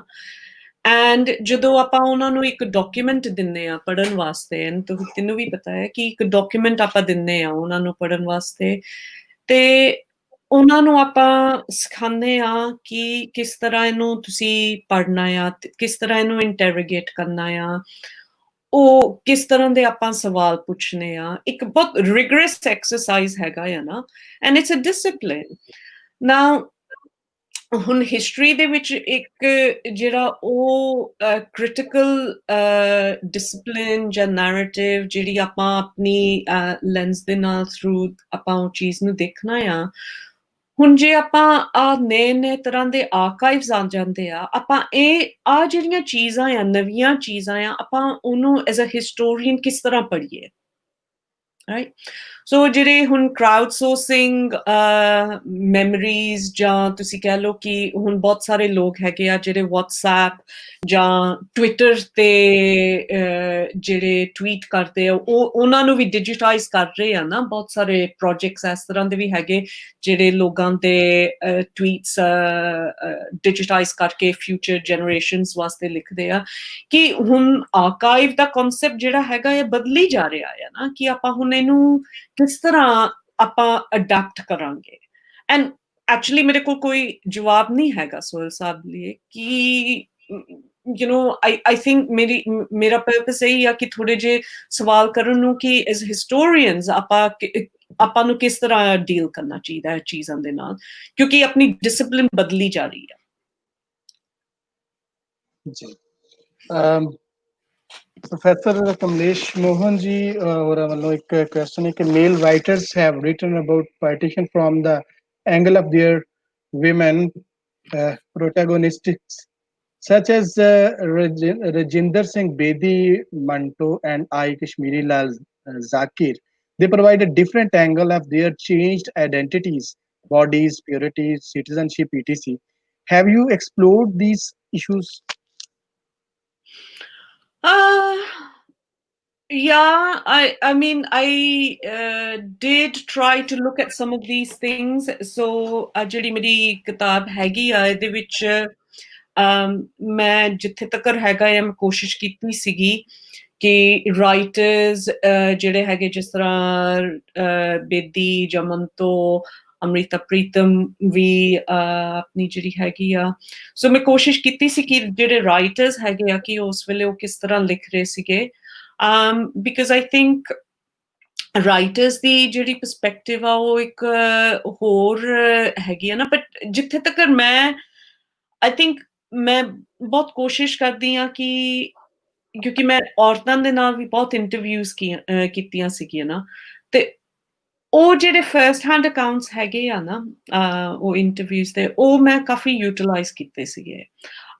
ਮੇਰਾ ਪਰਪਸ ਇਹ ਵੀ ਆ ਨਾ ਕਿ ਆਪਾਂ ਜਦੋਂ ਔਰਤਾਂ ਦੀ ਗੱਲ ਕਰਦੇ ਆ ਨਾ ਪਾਰਟੀਸ਼ਨ ਖਾਸ ਕਰਕੇ ਆਪਾਂ ਹਮੇਸ਼ਾ ਉਹਦੇ ਬਾਰੇ ਐਜ਼ ਅ ਵਿਕਟਮ ਲਿਖਦੇ ਆ ਤੇ ਮੈਂ ਬਹੁਤ ਕੋਸ਼ਿਸ਼ ਕੀਤੀ ਸੀਗੀ ਕਿ ਉਹ ਪੋਜੀਸ਼ਨ ਨੂੰ ਥੋੜਾ ਜਿਹਾ ਕੰਪਲਿਕੇਟ ਕਰਨ ਨੂੰ ਕਿ ਸਿਰਫ ਇੱਕ ਵਿਕਟਮ ਪਰਸਪੈਕਟਿਵ ਦੇ ਨਾਲ ਨਹੀਂ ਪਰ ਐਕਚੁਅਲੀ ਉਹ ਬਹੁਤ ਐਕਟਿਵ ਸੀਗੀਆਂ ਰੀਹੈਬਿਲਿਟੇਸ਼ਨ ਦੇ ਰੋਲ ਦੇ ਵਿੱਚ ਸੋ ਯੂ نو ਔਰਤਾਂ ਦਾ ਤਾਂ ਜਿਹੜਾ ਕੰਮ ਸੀਗਾ ਯੂ نو ਬਾਅਦ ਚੋਂ ਨੇਸ਼ਨ ਮੇਕਿੰਗ ਪ੍ਰੋਜੈਕਟ ਦੇ ਵਿੱਚ ਐਜ਼ ਵਰਕਿੰਗ ਇਨ ਹਸਪੀਟਲਸ ਐਜ਼ ਨਰਸਿਸ ਬਹੁਤ ਸਾਰਾ ਉਹਨਾਂ ਨੇ ਹੋਰ ਵੀ ਕੰਮ ਕੀਤਾ ਕਿ let's not just focus on them as a victim but as active agents as well. Okay. Dr. Hardeep Kaur Vrach ਉਹਨਾਂ ਵੱਲੋਂ ਇਹ ਕਿ don't you think that the canvas of the Punjab was used to paint the idea of nationalism on both sides by the official historian, which could not be challenged by the Punjabi writers on both sides? Had there been, there would have been less communal hatred. Mushkila. Yeah, I mean, it's an interesting question. I'm not sure. I mean, writers da apne wallo, kyunki writers da apne vi kafi communal baggage ja apne jehdi anxieties hegiyan sigiyan ਉਹਨਾਂ ਦੀਆਂ ਆਪਣੀਆਂ ਉਹ ਖੁਦ ਆਪ ਵੀ ਕੋਸ਼ਿਸ਼ ਬੜੇ ਕਰਦੇ ਸੀਗੇ ਨਾ ਕੋਸ਼ਿਸ਼ it's a difficult one. I think it's difficult for me to answer that. Bhavna Jain ne ਉਹਨਾਂ ਨੇ ਪੁੱਛਿਆ which archive can be used by future researchers?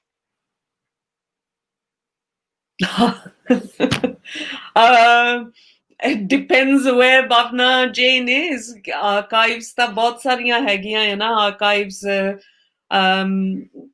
I mean, you know, digital archives ਹੈਗੀਆਂ actual archives ਹੈਗੀਆਂ archives ਤਾਂ ਬਹੁਤ ਸਾਰੀਆਂ ਹੈਗੀਆਂ and Gyan Pandey ਦਾ ਕੰਮ ਜਿਹੜਾ ਹੈਗਾ ਆ I mean he's very kind of interesting ਕਿ ਉਹ ਤਾਂ ਕਹਿੰਦੇ ਆ ਨਾ ਕਿ the whole idea of the archive ਕਿ what is the archive should be opened up ਕਿ ਆਪਾਂ you know we shouldn't just think of the archive as this kind of physical repository of government records so you know this idea of an archive, I think, itself is an interesting one. So I think, I'll leave it there. Okay. Rakesh Baba, history by Rakesh Baba ji ne likha hai ki don't you think that much of written history fall under the category of factualized fiction? Of kidi fiction? Factualized fiction ki sari jehdi history it's factualized fiction is ਤਰ੍ਹਾਂ ਹੀ ਉਹਨਾਂ ਨੇ ਲਿਖਿਆ ਕਿ don't you think that much of written history fall under the category of factualized fiction? अच्छा समझी मैं no I mean, I think it depends what you're reading. I mean, history, I think again, going back to Sohail Saab, you know, history is a discipline, apanu sikhande hai na ki to be rigorous, to be very rigorous in how we approach documents, how we approach material. ਤੇ ਆਪਣਾ ਤਾਂ ਕੰਮ ਇਹ ਹੀ ਹੈ ਨਾ ਕਿ ਉਹਨੂੰ ਤੁਸੀਂ ਅੱਛੀ ਤਰ੍ਹਾਂ interrogate ਕਰਨਾ ਆ and to ask all the questions and to look at these kind of different perspectives and to look at the material to collect evidence. You know, that's an important part of what we do, to collect evidence to support our arguments. ਦੇ ਵਿੱਚ fiction ਵਾਲਾ ਤੋਂ ਕੰਮ ਨਹੀਂ ਹੈ but obviously ਕੁਛ ਲੋਕ ਹੈ ਜਿਹੜੇ ਜਿਨ੍ਹਾਂ ਦੀ ਪਰਸਪੈਕਟਿਵ ਕੁਛ ਉਸ ਤਰ੍ਹਾਂ ਦੀ ਕਹਿ ਲਓ ਜਾਂ ਕਹਿ ਲਓ ਕਿ ਯੂ نو ਕਿ ਉਹਨਾਂ ਦਾ ਪਾਰਟਿਕੂਲਰ ਪੁਆਇੰਟ ਆਫ ਵਿਊ ਹੈਗਾ ਆ ਜਿਹੜਾ ਕਿ ਉਹ ਉਸੇ ਤਰ੍ਹਾਂ ਦੀ ਐਵੀਡੈਂਸ ਕਲੈਕਟ ਕਰਕੇ ਪ੍ਰੋਜੈਕਟ ਕਰਨਗੇ ਨਾ ਬਟ ਆਮ ਤੌਰ ਤੇ ਤਾਂ ਆਈ ਥਿੰਕ ਐਸ ਹਿਸਟੋਰੀਅਨਸ ਵੀ try to present very you know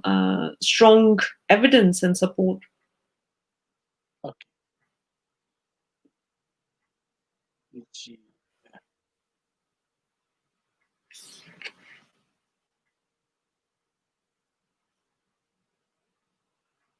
हाँ जी जसबीर सिंह होਰਾਂ ਵੱਲੋਂ ਹੈ ਕਿ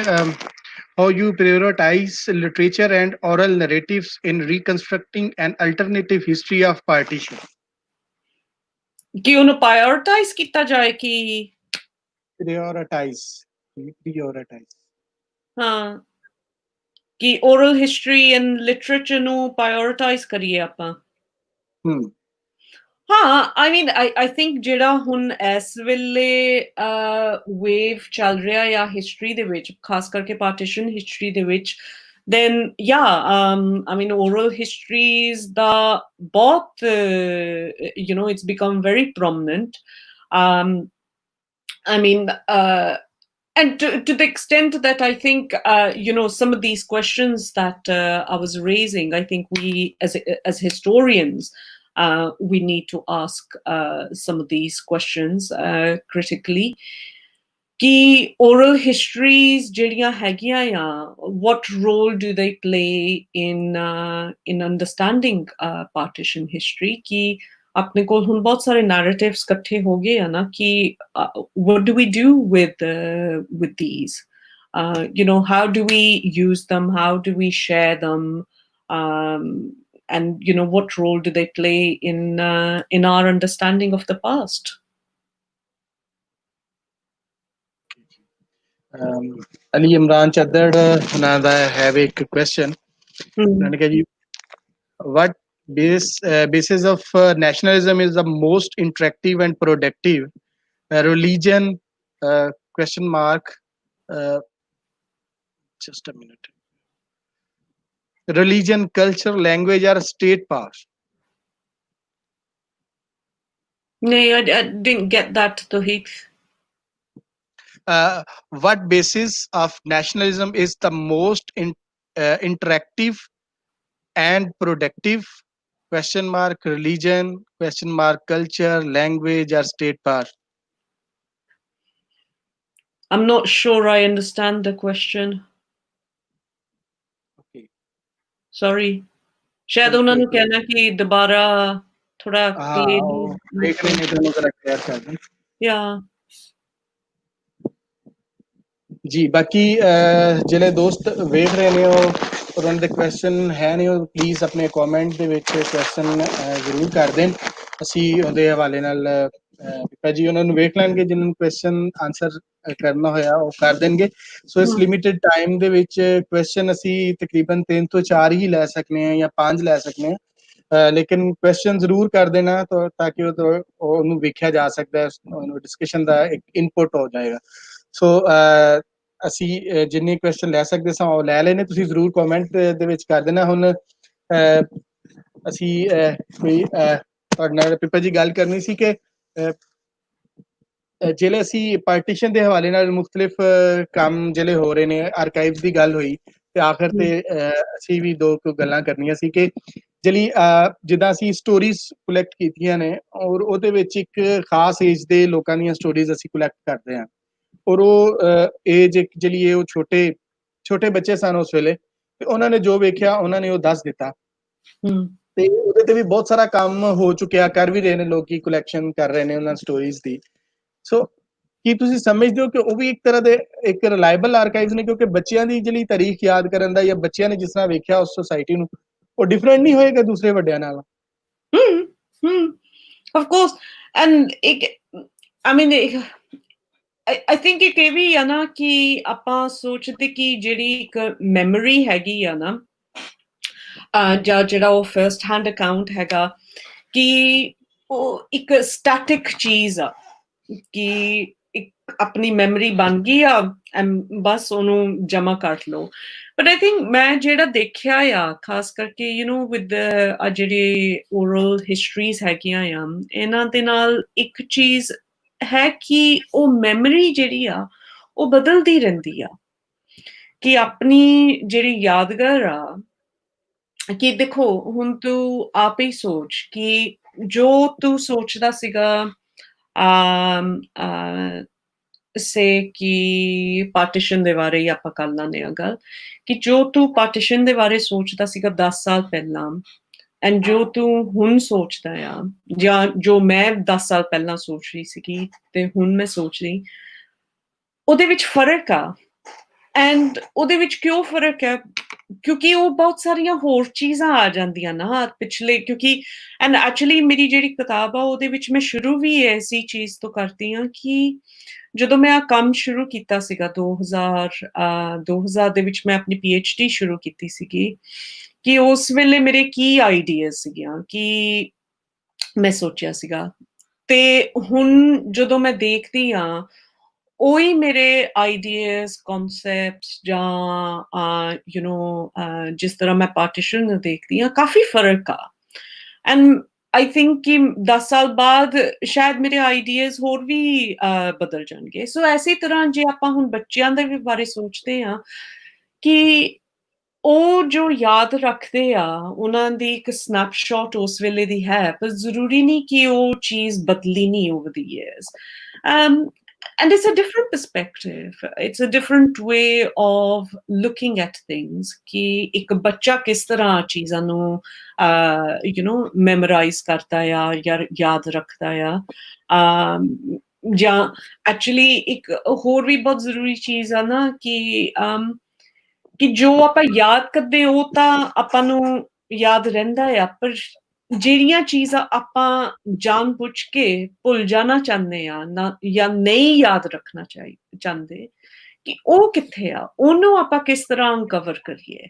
ਸੋ ਇਹਦੇ ਵਿੱਚ ਉਹ ਵੀ ਹੈ ਨਾ ਕਿ ਬਹੁਤ ਸਾਰੀਆਂ ਚੀਜ਼ਾਂ ਏਦਾਂ ਦੀਆਂ ਨਾ ਜਿਹੜੀਆਂ ਰਹਿ ਜਾਂਦੀਆਂ ਆ ਜਿਹੜੀਆਂ ਡਾਕੂਮੈਂਟ ਨਹੀਂ ਹੁੰਦੀਆਂ ਜਿਹੜੀਆਂ ਮੈਮਰੀਜ਼ ਲੋਕ ਜਾਣ ਬੁੱਝ ਕੇ ਭੁੱਲਣਾ ਚਾਹੁੰਦੇ ਆ ਇੱਕ ਕਹਿ ਲਓ ਕਿ ਟਰੋਮਾ ਦੀ ਵਜ੍ਹਾ ਤੋਂ ਜਾਂ ਹੋਰ ਉਹਦੇ ਰੀਜ਼ਨਸ ਵੀ ਹੋ ਸਕਦੇ ਇੱਕ ਸਿਲੈਕਟਿਵ ਰੀਕਾਲ ਐਂਡ ਐਕਚੁਅਲੀ ਜਦੋਂ ਮੈਂ ਲਾਲਪੁਰ ਦੇ ਵਿੱਚ ਇੰਟਰਵਿਊਜ਼ ਕਰਨ ਗਈ ਸੀਗੀ ਬਹੁਤ ਸਾਲ ਪਹਿਲਾਂ ਇੱਕ ਮੇਰੇ ਨਾਲ ਐਸੀ ਤਰ੍ਹਾਂ ਦਾ ਬੜਾ ਇੰਟਰਸਟਿੰਗ ਇਨਸੀਡੈਂਟ ਹੋਇਆ ਸੀਗਾ ਆਈ ਥਿੰਕ ਟਾਈਮ ਦੀ ਵਜ੍ਹਾ ਕਰਕੇ ਮੇਬੀ ਆਈ ਵਾਂਟ ਮੈਂ ਤੈਨੂੰ ਪੁੱਛ ਲੈਂਦੀ ਆ because I'm conscious ਕਿ time ਵੀ ਕਾਫੀ ਹੋ ਰਿਹਾ ਤੁਸੀਂ ਗੱਲ ਕਰੋ ਗੱਲ ਅੱਜ ਟਾਈਮ ਹੈ ਸਾਡੇ ਕੋਲ ਅਸੀਂ 5-7 ਮਿੰਟ ਲੇਟ ਆਏ ਸੀ ਅੱਛਾ ਸੋ ਆਈ ਥਿੰਕ ਲਾਲਪੁਰ ਦੀ ਕਹਾਣੀ ਇਹੀ ਸੀਗੀ ਕਿ ਮੈਂ ਉੱਥੇ ਪੁਰਾਣੇ ਸ਼ਹਿਰ ਦੇ ਵਿੱਚ ਅਸੀਂ ਗਏ ਸੀਗੇ ਇੰਟਰਵਿਊਜ਼ ਕਰ ਰਹੇ ਸੀਗੇ ਐਂਡ ਉੱਥੇ ਇੱਕ ਅਸੀਂ ਜਿਹੜੀ locality C I think Gobindpura ਸੀਗਾ ਜਿਹੜੀ ਜਗ੍ਹਾ ਨਾ ਅਸੀਂ ਲੱਭ ਰਹੇ ਸੀਗੇ ਲੋਕ ਜਿਹੜੇ ਮਾਈਗ੍ਰੈਂਟਸ ਲੁਧਿਆਣੇ ਤੋਂ ਆ ਕੇ ਸੈਟਲ ਹੋਏ ਸੀਗੇ ਤੇ ਸਾਨੂੰ ਇੱਕ ਮਿਲਿਆ ਸੀਗਾ ਉਹਨੇ ਆਪਣੀ ਨਾ ਰੇਹੜੀ ਲਾਈ ਹੋਈ ਸੀਗੀ ਤੇ ਉਹਦੇ ਨਾਲ ਅਸੀਂ ਏਦਾਂ ਹੀ ਬਾਬੇ ਦੇ ਨਾਲ ਨਾ ਗੱਲ ਕਰਨ ਲੱਗ ਗਏ ਤੇ ਉਹ ਦੱਸਣ ਲੱਗ ਗਿਆ ਸਾਨੂੰ ਐਕਚੁਅਲੀ ਉਹ ਕਿਉਂਕਿ ਮਾਈਗ੍ਰੈਂਟ ਹੀ ਸੀਗਾ ਤੇ ਉਹ ਆਪਣੀ ਨਾ ਕਹਾਣੀ ਦੱਸਣ ਲੱਗ ਗਿਆ ਐਂਡ ਉਹ ਬੜਾ ਲਮੈਂਟ ਕਰ ਰਿਹਾ ਸੀਗਾ ਪਾਕਿਸਤਾਨ ਨੂੰ ਬਹੁਤ ਬੋਲ ਰਿਹਾ ਸੀਗਾ ਐਂਡ ਆਫ ਕੋਰਸ ਉਹਦੀ ਪਿਟੀਫੁਲ ਸਿਚੁਏਸ਼ਨ ਜਿਹੜੀ ਸੀਗੀ ਉਹ ਦਿਖ ਰਹੀ ਸੀ ਨਜ਼ਰ ਸਾਫ਼ ਆ ਰਹੀ ਸੀਗੀ ਕਿ ਉਹਦੇ ਨਾਲ ਜੋ ਵੀ ਹੋਇਆ ਅੱਛਾ ਨਹੀਂ ਹੋਇਆ ਆ ਅਸੀਂ ਜੋ ਉਹਦੇ ਨਾਲ ਗੱਲ ਕਰਨ ਲੱਗੇ ਤੇ ਉੱਥੋਂ ਪਿੱਛੋਂ ਕੋਈ ਹੋਰ ਆ ਗਿਆ ਤੇ ਉਹ ਕਹਿੰਦਾ ਕਿ ਮੈਡਮ ਜੀ ਤੁਸੀਂ ਇਹਦੇ ਨਾਲ ਇਹਨੂੰ ਕੀ ਪਤਾ ਇਹਨੂੰ ਕੁਝ ਨਹੀਂ ਪਤਾ ਤੁਸੀਂ ਮੇਰੇ ਨਾਲ ਗੱਲ ਕਰੋ ਕਿ ਇਹਨੂੰ ਤੇ ਉਹ ਆਪਣੇ ਵੱਲ ਲੈ ਗਿਆ ਕਿ ਮੈਂ ਤੁਹਾਨੂੰ ਦੱਸਦਾ ਕੀ ਹੋਇਆ ਰਾਈਟ ਐਂਡ ਆਬਵੀਅਸਲੀ ਮੈਨੂੰ ਤਾਂ ਪਤਾ ਸੀ ਕੀ ਹੋ ਰਿਹਾ ਹੈ ਤੇ ਫਿਰ ਉਹ ਆਪਣਾ ਅਕਾਊਂਟ ਦੱਸਣ ਲੱਗਿਆ ਐਂਡ ਉਹਦਾ ਸਾਰਾ ਉਹੀ two nation theory nationalist narrative and ਚਲੋ ਠੀਕ ਹੈ ਬਟ ਐਕਚੁਅਲੀ ਉਹ ਜਿਹੜੀ ਐਕਸਪੀਰੀਅੰਸ ਸੀਗੀ ਨਾ ਉਹਦੇ ਨਾਲ ਤੁਹਾਨੂੰ ਹੋਰ ਕਿੰਨੀਆਂ ਚੀਜ਼ਾਂ ਪਤਾ ਲੱਗਦੀਆਂ ਕਿ ਜਿਹੜੀਆਂ ਆਫ ਕੋਰਸ ਤੁਸੀਂ ਕਹੋ ਨਾ ਕਹੋ but through that experience of doing that interview of being there ਉਹ ਤੁਹਾਨੂੰ ਹੋਰ ਬਹੁਤ ਕੁਝ ਪਤਾ ਲੱਗਦਾ ਆ। ਸੋ that is as important as the account itself. Okay, ਇਹ ਜਿਹੜਾ ਕੁਐਸਚਨ ਹੈ, ਕੁਐਸਚਨ ਤੇ ਨਹੀਂ, ਇੱਕ ਕਮੈਂਟ ਹੈ, ਤੁਸੀਂ ਇਹਦਾ ਜਵਾਬ ਦੇਣਾ ਹੈ। ਮੈਂ ਸਕਰੀਨ ਤੇ ਸ਼ੋ ਕਰ ਰਿਹਾ, ਬਾਕੀ ਲੋਕ ਵੀ ਵੇਖ ਲੈਣ, ਕਿਉਂਕਿ ਉਹਨਾਂ ਨੇ ਕਲੱਬ ਦੇ ਹਵਾਲੇ ਨਾਲ ਗੱਲ ਕੀਤੀ ਹੈ। ਸੋ ਤੁਸੀਂ ਵੇਖ ਸਕਦੇ ਹੋ ਸਕਰੀਨ ਤੇ। What type of archive do you think the library historians or is?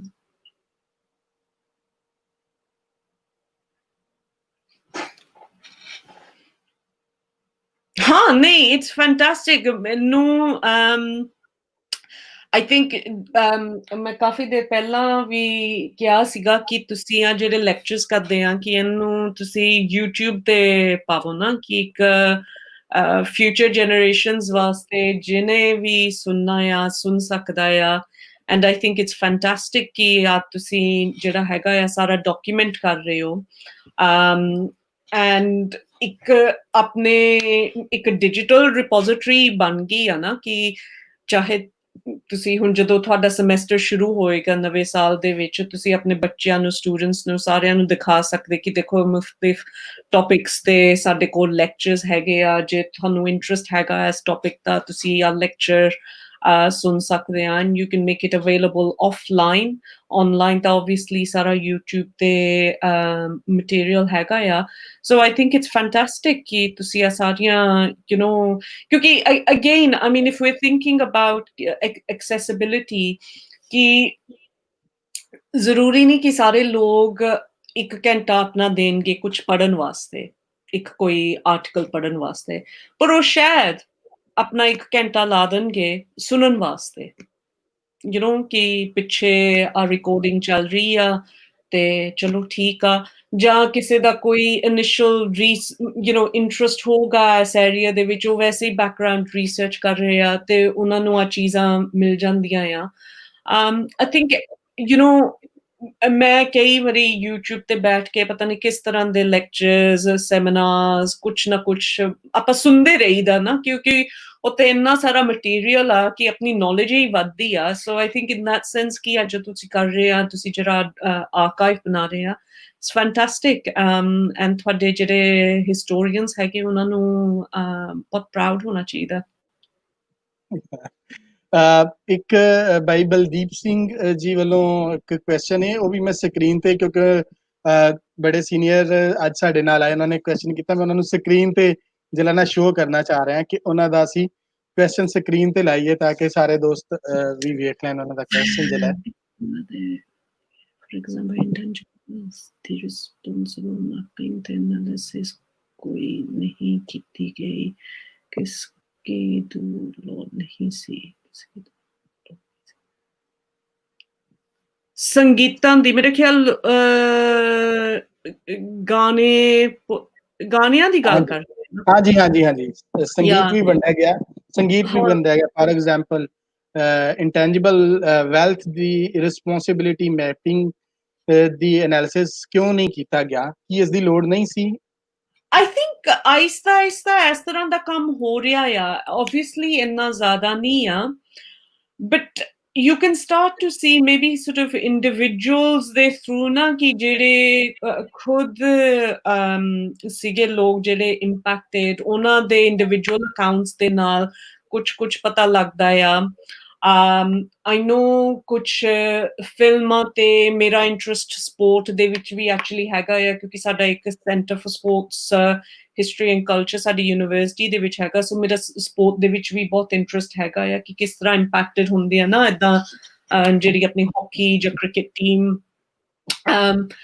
ਵੀ ਇਹਦੇ ਵਿੱਚ ਬਹੁਤ ਸਾਰੇ ਹੋਰ ਆਪਸ਼ਨਸ ਹੈਗੇ। ਐਂਡ ਐਕਚੁਅਲੀ ਮੈਂ ਤਾਂ ਬੱਚਿਆਂ ਨੂੰ ਹਮੇਸ਼ਾ ਇਹੀ ਕਹਿੰਦੀ ਹਾਂ ਜਦੋਂ ਮੈਂ ਖਾਸ ਕਰਕੇ ਪਾਕਿਸਤਾਨ ਜਾਂਦੀ,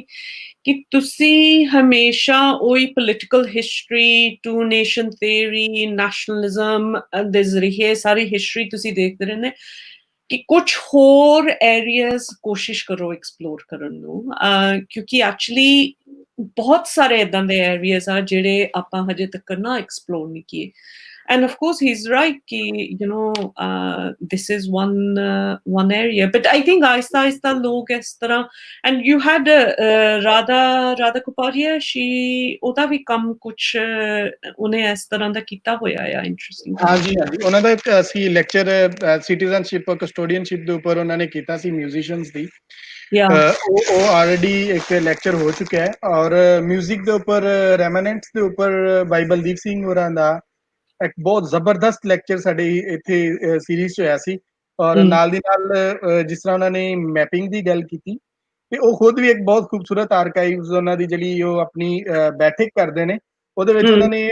ਰੋਜ਼ ਇੱਕ ਬਹੁਤ ਬਾਕਮਾਲ ਕਿਸਮ ਦੇ ਮਿਊਜ਼ਿਕ ਦੇ ਹਵਾਲੇ ਨਾਲ ਉਹਨਾਂ ਨੇ ਕੀਤੇ ਪਿਛਲੇ ਦਿਨਾਂ ਉਹਨਾਂ ਨੇ ਆਰਕਾਈਵਸ ਤੇ ਵੀ ਜਿਹੜਾ ਨਾ ਗੁਨੀਤਾ ਬੱਲਾ ਹੋਰਾਂ ਦੇ ਨਾਲ ਕੀਤਾ ਇੱਕ ਗੱਲਬਾਤ ਅਦੇ ਮੈਂ ਕੋਸ਼ਿਸ਼ ਕੀਤੀ ਸੀਗੀ ਉਹਨਾਂ ਨੂੰ ਸੁਣਨ ਨੂੰ ਪਰ ਉਸ ਦਿਨ ਸ਼ਾਇਦ ਉਹ ਕਨੈਕਸ਼ਨ ਦੀ ਵਜ੍ਹਾ ਕਰਕੇ ਕੋਈ ਪ੍ਰੋਬਲਮ ਹੋ ਗਈ ਹਾਂ ਨਹੀਂ ਉਹ YouTube ਦੇ ਉੱਪਰ ਪਿਆ ਹੈ ਤੁਸੀਂ ਉਹਨੂੰ ਸੁਣ ਸਕਦੇ ਹੋ YouTube ਤੇ ਮੈਂ ਤੁਹਾਨੂੰ ਲਿੰਕ ਵੀ ਭੇਜ ਦਿਆਂਗਾ ਸੋ ਅੱਜ ਦਾ ਜਿਹੜਾ ਲੈਕਚਰ ਹੈ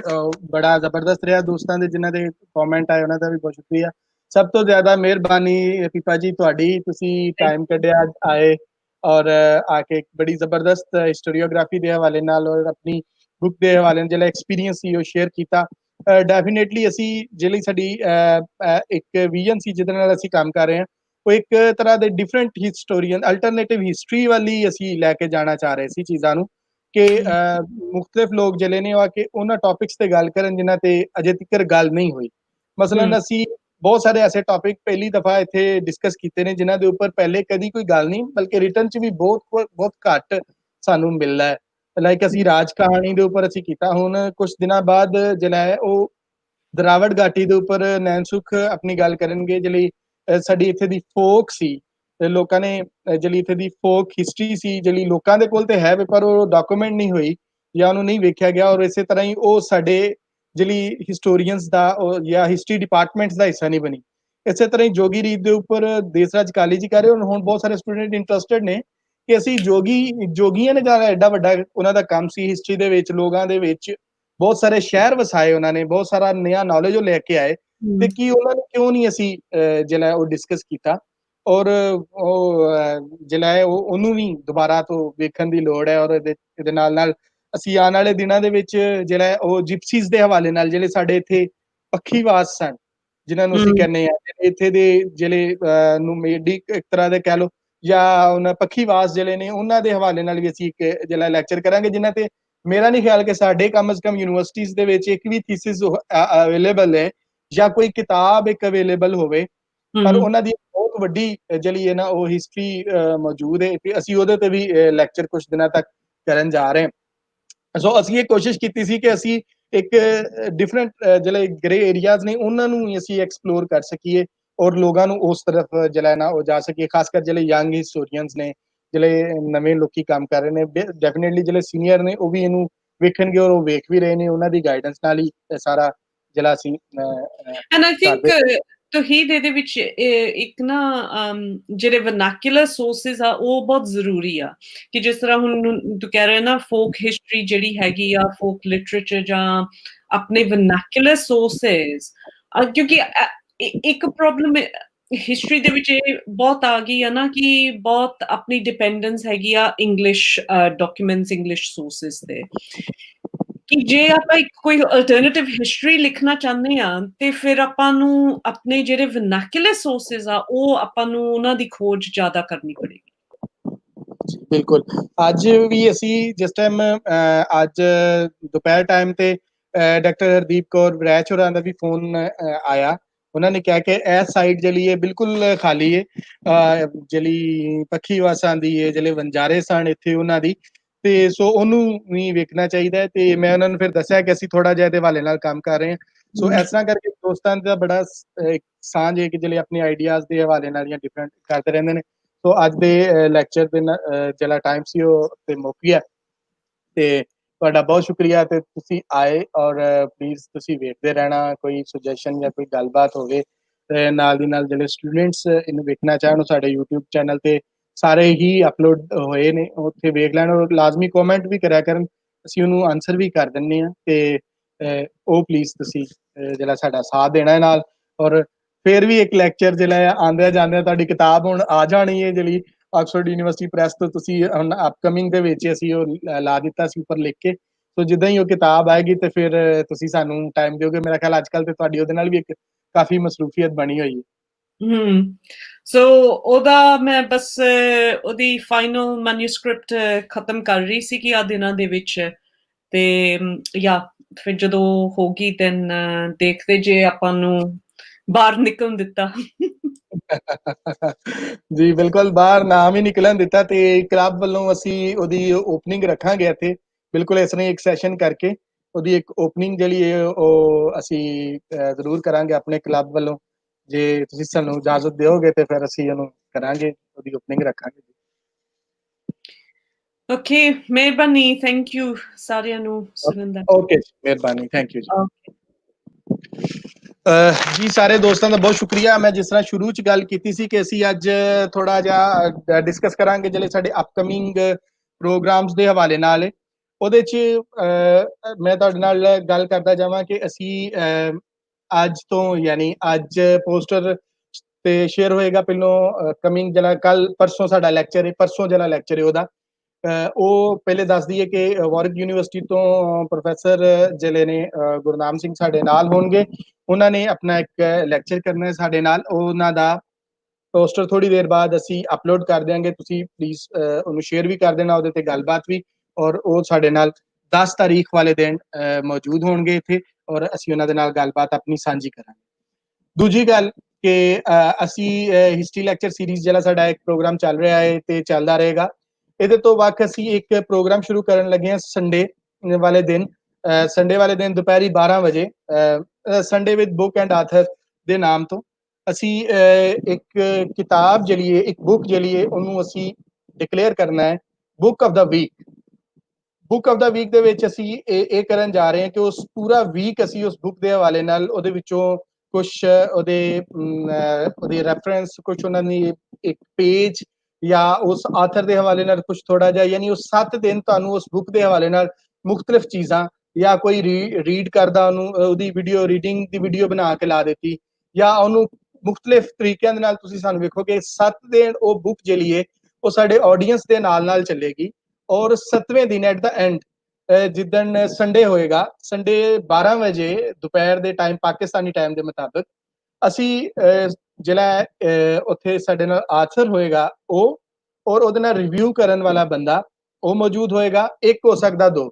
ਫਿਰ ਆਥਰ ਉਹਦੇ ਤੇ ਆਪਣੀ ਬੁੱਕ ਤੇ ਗੱਲ ਕਰੇਗਾ, ਫਿਰ ਉਹਦੇ ਤੇ ਰਿਵਿਊ, ਔਰ ਇਸ ਤਰ੍ਹਾਂ ਹੀ ਬਿਲਕੁਲ ਓਪਨ ਆਡੀਅנס ਉਹਨੂੰ ਵੇਖ ਸਕੇਗੀ। ਔਰ ਓਪਨ ਆਡੀਅנס ਹੀ ਉਹਦੇ ਚ ਜਿਹੜੀ ਹੈ ਨਾ ਉਹ ਆਪਣੀ ਇਸ ਤਰ੍ਹਾਂ ਇਨਪੁਟ ਦੇ ਸਕਦੀ ਹੈ, ਕੋਈ ਕੁਐਸਚਨ ਕਰ ਸਕਦੀ ਹੈ। ਸੋ ਅਸੀਂ ਬੁੱਕ ਰੀਡਿੰਗ ਦੇ ਕਲਚਰ ਨੂੰ ਇਨ ਕਰਨ ਵਾਸਤੇ ਇੱਕ ਜਿਹੜਾ ਸ਼ੁਰੂ ਕਰਨ ਜਾ ਰਹੇ ਹਾਂ Sunday with book and author. So ਅਸੀਂ ਇਹ ਸੰਡੇ ਵਾਲੇ ਦਿਨ ਹੀ ਕਰਿਆ ਕਰਾਂਗੇ। ਉਹਦੇ ਨਾਲ ਅਸੀਂ ਸੋ ਇਸ ਵਾਰੀ ਜਿਹੜੀ ਸਾਡੀ ਬੁੱਕ ਆਫ ਦਾ ਵੀਕ ਅਸੀਂ ਡਿਕਲੇਅਰ ਕੀਤੀ ਹੈ ਉਹ ਮਾਧੋਪੁਰੀ ਜੀ ਦੀ ਕਿਤਾਬ ਛਾਂਗਿਆ ਰੁੱਖੇ, ਜਿਹਦੇ ਮੁਖਤਲਿਫ ਜ਼ੁਬਾਨਾਂ ਦੇ ਵਿੱਚ ਹੁਣ ਤੱਕ ਟਰਾਂਸਲੇਟ ਹੋ ਚੁੱਕੀ ਹੈ। ਇੰਗਲਿਸ਼ ਵਿੱਚ ਆਕਸਫੋਰਡ ਯੂਨੀਵਰਸਿਟੀ ਤੋਂ ਪ੍ਰੈਸ ਤੋਂ ਛਪੀ ਹੈ, ਉਰਦੂ ਵਿੱਚ ਅਜਮਲ ਕਮਾਲ ਹੋਰਾਂ ਨੇ ਕਰ ਦਿੱਤਾ ਹੈ ਉਹਦਾ ਤਰਜਮਾ, ਇਸੇ ਤਰ੍ਹਾਂ ਹਿੰਦੀ ਵਿੱਚ, ਗੁਰਮੁਖੀ ਵਿੱਚ, ਔਰ ਡਿਫਰੈਂਟ ਅਦਰ ਲੈਂਗੁਏਜਸ ਦੇ ਵਿੱਚ ਉਹ ਕਿਤਾਬ ਜਿਹੜੀ ਹੈ ਨਾ ਉਹ ਸਾਨੂੰ ਮਿਲਦੀ ਹੈ। ਸੋ ਤੁਸੀਂ ਸਾਰੇ ਦੋਸਤ ਜਿਹੜੇ ਸਾਡੇ ਨਾਲ ਮੌਜੂਦ ਹੋ ਹਿਸਟਰੀ ਲੈਕਚਰ ਸੀਰੀਜ਼ ਦੇ ਵਿੱਚ, ਸਾਡੇ ਹਿਸਟਰੀ ਜਿਹੜਾ ਲਾਇਲਪੁਰ ਯੰਗ ਹਿਸਟੋਰੀਅਨ ਕਲੱਬ ਦਾ ਪੇਜ ਹੈ ਉਹਦੇ ਉੱਪਰ ਅਸੀਂ ਉਹਦਾ ਅੱਜ ਤੋਂ ਪੋਸਟਰ ਔਰ ਉਸ ਕਿਤਾਬ ਦੇ ਹਵਾਲੇ ਨਾਲ ਗੱਲਬਾਤ ਉਹਨੂੰ ਅਸੀਂ ਸ਼ੁਰੂ ਕਰ ਦਿਆਂਗੇ। ਔਰ ਤੁਸੀਂ ਉਸ ਕਿਤਾਬ ਨੂੰ ਪੜ੍ਹੋ, ਔਰ ਉਸ ਕਿਤਾਬ ਦੇ ਹਵਾਲੇ ਨਾਲ ਆਪਣੀ ਜਿਹੜੀ ਫੀਲਿੰਗਸ ਨੇ, ਜਾਂ ਜੋ ਤੁਸੀਂ ਉਸ ਕਿਤਾਬ ਨੂੰ ਪੜ੍ਹ ਕੇ ਜੋ ਤੁਹਾਡੇ ਜ਼ਿਹਨ ਵਿੱਚ ਤੁਹਾਡਾ ਕੀ ਰਿਵਿਊ ਹੈ, ਤੁਸੀਂ ਉਸ ਪੋਸਟਰ ਦੇ ਥੱਲੇ ਸ਼ੇਅਰ ਕਰਦੇ ਜਾਣਾ। ਗੱਲ ਇਹ ਸੀ ਕਿ ਇਸ ਚੀਜ਼ ਨੂੰ ਕਰਨ ਦੇ ਪਿੱਛੇ ਕੀ ਮਕਸਦ ਹੈ। ਇੱਕ ਤੇ ਅਸੀਂ ਜਿਹੜੇ ਯੰਗ ਹਿਸਟੋਰੀਅਨਸ ਦੇ ਨਾਲ ਜੁੜੇ ਹੋਏ ਸਟੂਡੈਂਟਸ ਅੱਜ ਕੱਲ੍ਹ ਕਿਉਂਕਿ ਘਰਾਂ ਤੋਂ ਸਾਨੂੰ ਵੇਖ ਰਹੇ ਨੇ, ਔਰ ਅਸੀਂ ਇੱਕ ਸੌਫਟਵੇਅਰ ਹੀ ਇਸੇ ਤਰ੍ਹਾਂ ਦਾ ਰੱਖਿਆ ਕਿ ਜਿਹਦੇ ਵਿੱਚ ਕੋਈ ਰਜਿਸਟ੍ਰੇਸ਼ਨ ਨਹੀਂ ਕਰਨੀ ਪੈਂਦੀ, ਕੋਈ ਲੰਮਾ ਚੌੜਾ ਕੰਪਲੀਕੇਟਡ ਕੋਈ ਪ੍ਰੋਬਲਮ ਨਹੀਂ ਹੈ ਇਹਦੇ ਵਿੱਚ। ਜਸਟ ਲੋਕ ਉਹਨੂੰ ਸਾਡੀ ਫੇਸਬੁੱਕ ਵਾਲ ਤੇ ਆ ਕੇ ਵੇਖ ਸਕਦੇ ਨੇ। ਅਗਰ YouTube ਦੇ ਜਿਹੜਾ ਚੈਨਲ ਹੈ ਉਹਦੇ ਤੇ ਜਾ ਕੇ ਲਾਈਵ ਵੇਖ ਸਕਦੇ, ਕਮੈਂਟ, ਸਵਾਲ ਜਵਾਬ ਕਰ ਸਕਦੇ ਆ।